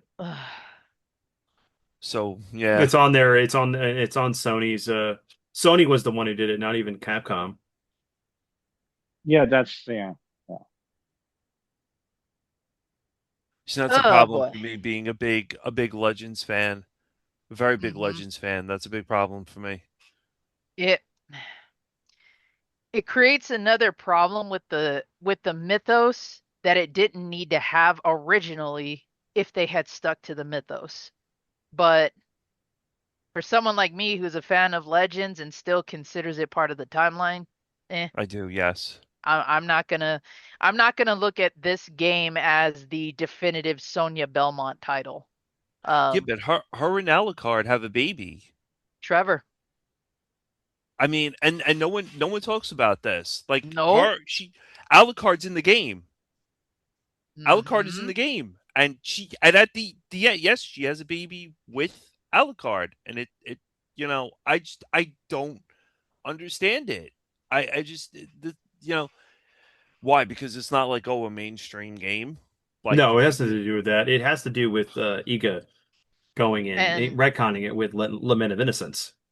saying that, Because Legends was the oh origin of Castlevania originally, yeah. yes, and when they did Lament of Innocence, it wiped that out. That's why it's not canon. He tried Also, to it I he didn't ha tried to know that. he tried to streamline the series so it was more continuity. There was at least a connection between every game.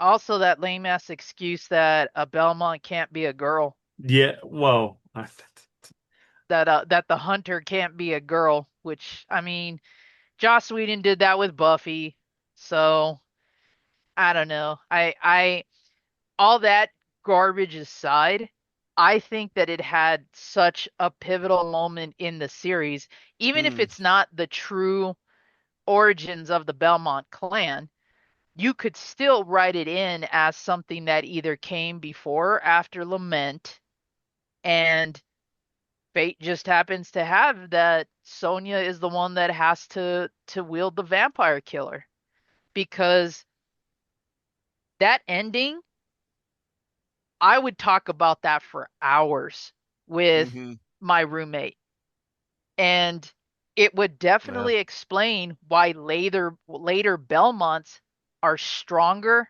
faster, have arcane ability because of the mixed bloodlines. But Yes. again, you won't get that ending unless you find all 4 of the relics to get that ending. Well, So I would it's also explain why Simon was cursed mm-hmm. instead Yeah. of being bitten. Yeah. But Exactly. but So as far as this new game is concerned, I mean, y'all have pretty much said a lot of the thoughts that I have on it. I don't like the artistic style because it's missing that Castlevania. What's the word I'm looking for? Aesthetic. gravitas, aesthetic, atmosphere. Yeah, Pizzazz. I was gonna say pizzazz. that I mean, so many games are really trying to copy this style, just like how a lot of the newer beat 'em ups that are getting released all look like the Turtles game. Hmm. The Yeah. the G.I. Joe beat 'em up looks like the Turtles game. Uh Cosmic but Invasion, but Cosmic Invasion had a bit like they refined it. It looks like they yeah, were so. yeah, But yeah, I mean, even was it? There's also the ones that are going for that chippy style because you had the Ninja, no, the Double Dragon, Neon or not Neon, not Revive, but the other Gaiden or Gaiden. whatever. Mm. Yeah, Hmm. because I mean, Arc System Work did the stuff for Revive, and it looks great. I need to play it. I want to play it with my son, but yeah, it's I don't know. It's just it sucks because as fans, we especially long-term fans like we are, we expect a certain level of craft from Konami, and it's just another time that they're failing us, unfortunately. I mean, Yeah. I I loved the remake for Snake Eater, but I'd rather have had Metal Gear 1 and Metal Gear 2 Solid Snake remade before Snake Eater. Hmm. Um, and there's a whole other stuff I want to talk about that, but that's a whole other episode. Talk about Metal Gear. I'll get in that with Right. that when we do that. Metal But Gear. You mean you uh didn't like the supercomputer? right? No, no. It's like, hey, Big Boss, there is going to be a Metal Gear on your Metal Gear game, right? Not a computer. It's like watching Mortal Kombat, the last one, not the newest one, but the one before it, the first one. There is going to be a tournament in your tournament movie. Gonna be actual dinosaurs in this Jurassic Park. Dinosaur Yeah. Park. Yeah. right. I want to do that. I'm gonna start taking these moments where it's like there's gonna be just take that moment of Ian Malcolm going, there's gonna be dinosaurs on your dinosaur tour, huh? Right.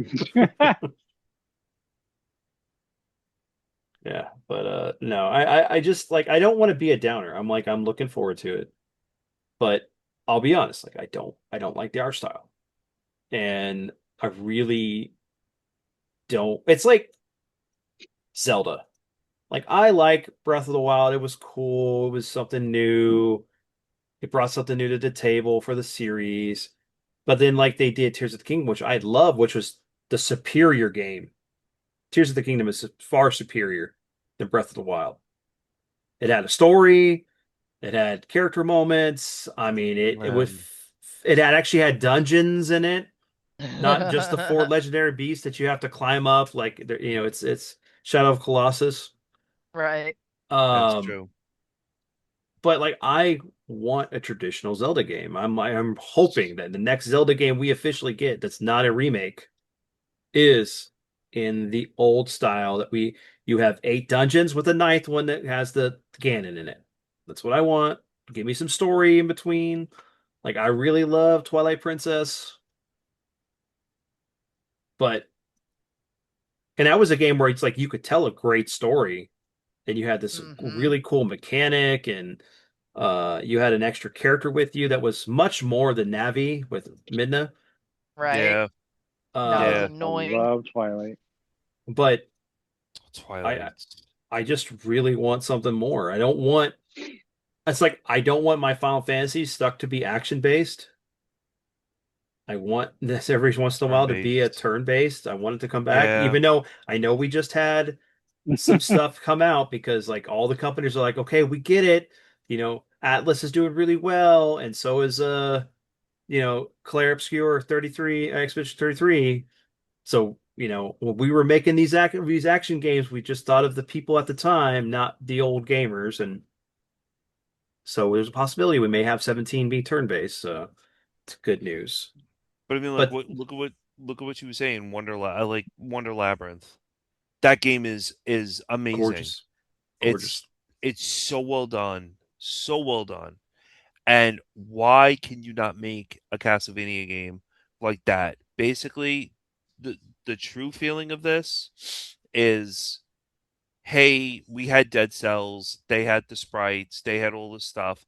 Just give it to them and say, just repurpose what you had and, continue Sonya or something, because really a lot of people don't know about Sonya, so they'll think it's a new Castlevania game and they'll think it's a new protagonist, Sonya, and we'll just move from there.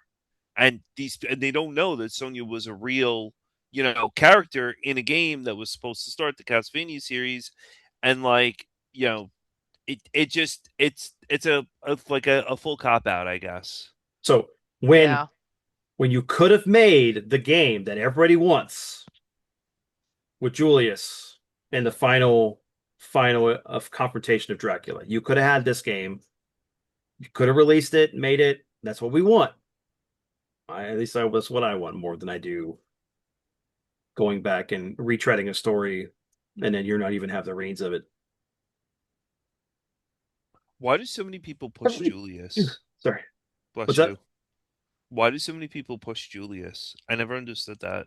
Well, because it's played up on like Dracula's dead after this point. Like Right. once Soma comes into the picture, Dracula's Yeah. been dead for like 10 or 20 years. He's never coming back. He was defeated. Mm-hmm. But it was like this big thing because it was a global event. Like it was just like World War III fighting Dracula. And Right. he was the one that was able to finally seal him away for him to never come back again. He's like what the original Boba Fett used to be. He's like this mysterious character that we don't know much about, but Mhm. plays an important role. Other than what And he shows up in right. with Soma. Mm-hmm. Exactly.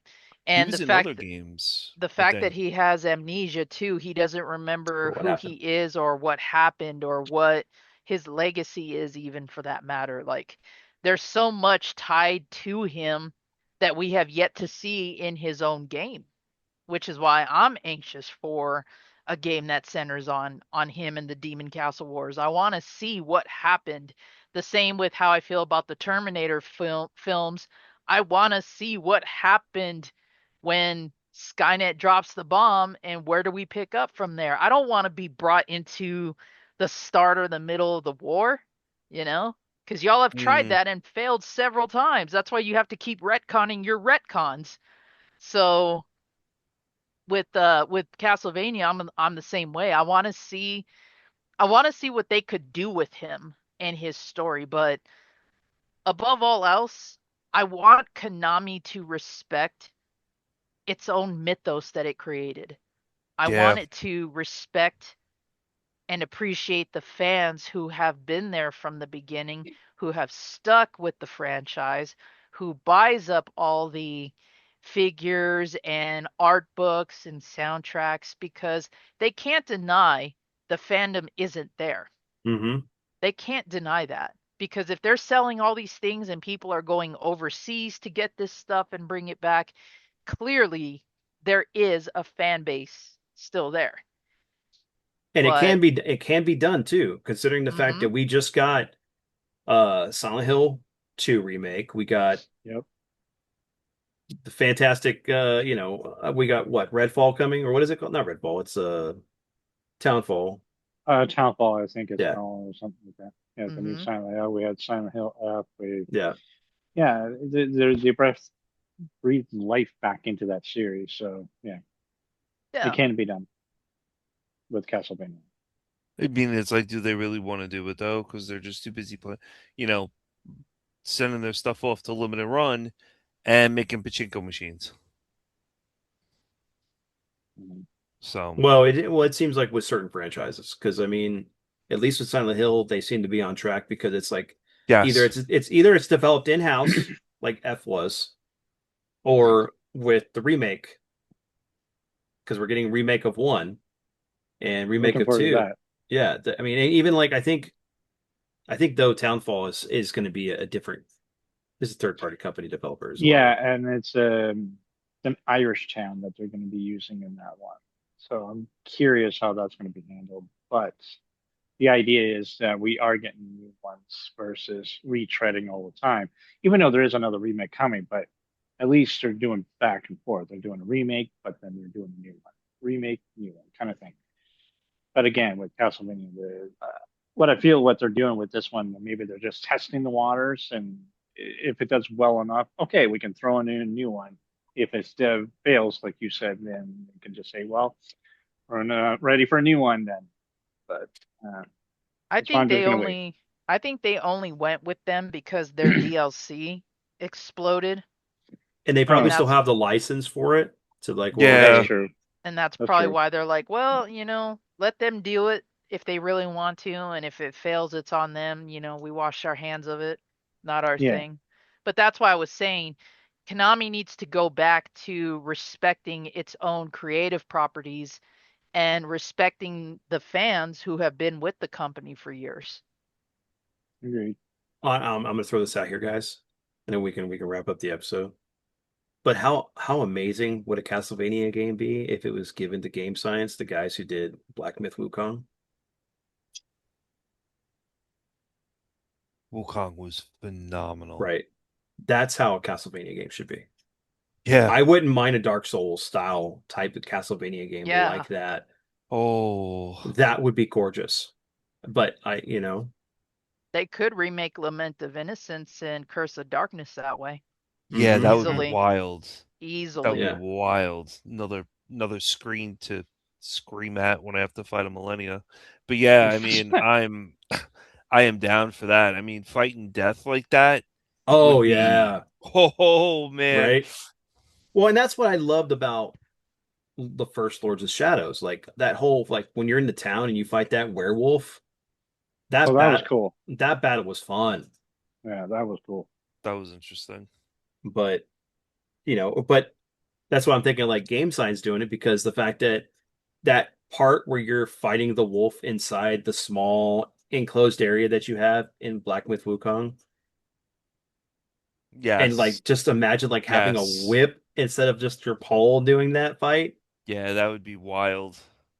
It's probably good. I gotta play that game. It looks good. Oh, it's It's a gorgeous, good man. game. It's a good Yeah. game. But any final thoughts, guys? Or any final thoughts? Also, what would you tell someone who's getting into the franchise some advice or whatever you want to ask. Play two. Play two. Play two. Yeah. Cheers. No, I mean like most of them are accessible, especially with the collections these days. So if you want to get into it, just pick up one of those collections, even if it's a digital fine, whatever. Yeah. Hmm. Um, it'll get you started going with the series. Two is not a bad one to start. It gives you ease of uh, just it's a little easier than playing part one and part three. But that'd be my advice on newcomers anyway. And yeah, hopefully this new game does well enough for them to do a proper return to Castlevania. And that'll be my other final thought on the whole thing. And Hmm. yes, do the Julius game.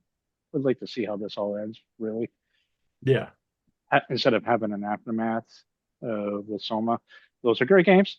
Not saying anything bad. I just was kind of annoyed at the fact that I haven't played with Belmont defeating Dracula, for the final time. I want that game. And it would Yeah. have been set in 1999. So, hey, that's the Hmm. years.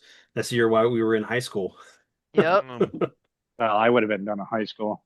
I'm older though, Yeah. but Yeah. Yeah.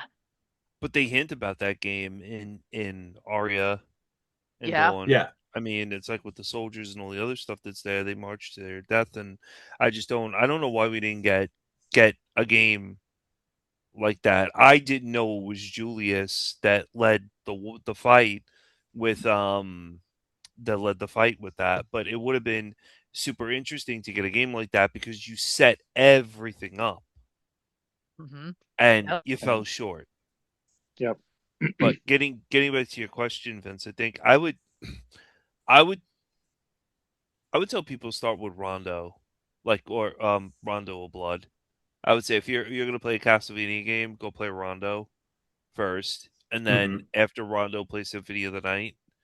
And then probably right after that, go play, Castlevania 3. But these kids of this day and age and everything do not have the patience to sit there and play an NES game. And we have to all be, they don't. They don't. They couldn't even handle like jumping puzzles. I mean, it would take a collective brain power to figure out, hey, listen, a white crystal, near the mountain. Um, you know, look at Roblox, for example. So honestly, I would say Rondo, then Symphony. If you want to play 3, go play 3. Um, Truthfully, too, right after that, Bloodstained. They're great games. People who are serious about Castlevania start with Laminate and then go from there. But make sure that you play Legends because Legends is key to everything. Legends is an excellent game. Yep. For me, I guess it would depend on what type of gamer you are. Yeah. I always encourage if you're gonna delve into a series, go all the way back to the very beginning where it started. Or if it has a rich history like Castlevania, play it according to the storyline. Play it through the timeline. Um, don't be afraid to go backwards because society speaking, we don't have a problem doing that. We go backwards with our music, we go backwards with our movies, we go backwards with our fashions, our trends. Um, I Mhm. mean, it's been proven. That's why the toy market is the way that it is now. The newer toys are for us who bought them originally and now have our own income to buy this stuff. So, if you are looking for something not too old, but still on the modern side, can't go wrong, honestly, with the PS2 games, with any of the DS titles. Um, but don't let the difficulty or the abstract nature of some of the games kill your experience because it didn't kill ours. Mhm. And a lot of these newer, better titles that people praise wouldn't have been here for without the precursors. Yes, people dump on Simon's Quest. It um, still serves a point. It still serves a purpose. It's part of the original timeline, even. Mhm. And it's a whole other experience before we got to the whole Metroidvania experience, which really catapulted the franchise. yeah. So, get your feet wet. Don't be afraid of something looking too old or clunky because you got to remember this day and age of gaming compared to what it was back then. I mean, back then that was the day and age of gaming because we were past the 2600, we were past the Intellivision now. Video games had a storyline. There were so many improvements within the 8-bit era, but we had to get the momentum going somewhere. So, I'd say, play whatever interests you first and then jump around or do it chronologically because I always have fun doing that. I like playing it according to the storyline more than I do compared to releases. You're bound to find something. You're bound to find your Belmont. You're bound to Um, find your soundtrack. You know, everybody's got their favorites. So Yep. go for it. And I'm just going to keep this short and sweet. The best thing to do is go pick up the collections. They're Mm-hmm. on sale all the time. You can get them for anywhere between $5 to $10 when they're on sale. and you can have almost just about every Castlevania game and give them a shot. It gives you a wide range, and they're cheap because there's 3 collections right now, and just find what works for you. But you know, do ask your friends, if they've played the games. Look out, look stuff up, but don't let someone skew your interest in something or kind of mislead you into not playing something because of their bias. Yep. Have fun. If you're a big fan of horror, vampires, and all that stuff, Castlevania is one of the best that you can get into. That's That true. can be hard at times, but there are things in the series there are games in the series that are easier to play, but like as you put the time into them, they will get easier, and you may find more love for them. And in a day and age where everybody wants a Souls-like game, we had Castlevania first. NES hard hashtag. Yeah. Yep. All because Yep. all because of the rental market. We have to blame the rentals for the reason why games were so hard. Well, yeah, it's always True. about that. But Yep. That's And very true. if you like Vampire Hunter D, play Legends. There's my bias. oh hey, here's a fun note. So in the Japanese version of Vampire D, because it's not really kind of specified in the English dub version, but D is the son of Dracula. It's Mhm. So Alucard. he is Alucard. He is Yes. Alucard. Yeah, he's Alucard. Yep. So You can't deny the similarities there. nope. And there is that one, if you're curious about 2, because we've been praising it this whole episode, there is that remake that provides the well-explained clues and isn't as cryptic as the original. But for a challenge, I say go original. If not, well, that's why us elites are here. There's Game Facts, and then there's YouTube if you need help. Check out our Yeah. streams. Check out our Yeah, check streams. out the Yeah. streams. Yeah. That is true. All right, everyone. Thank you for hanging out and watching us just gush over one of our favorite franchises, Castlevania. Let us know in the description down below what your favorite game in the franchise is, as well as maybe who is your favorite Belmont. But until then, guys, thank you for being on. I had a blast, as always. We'll see you next time.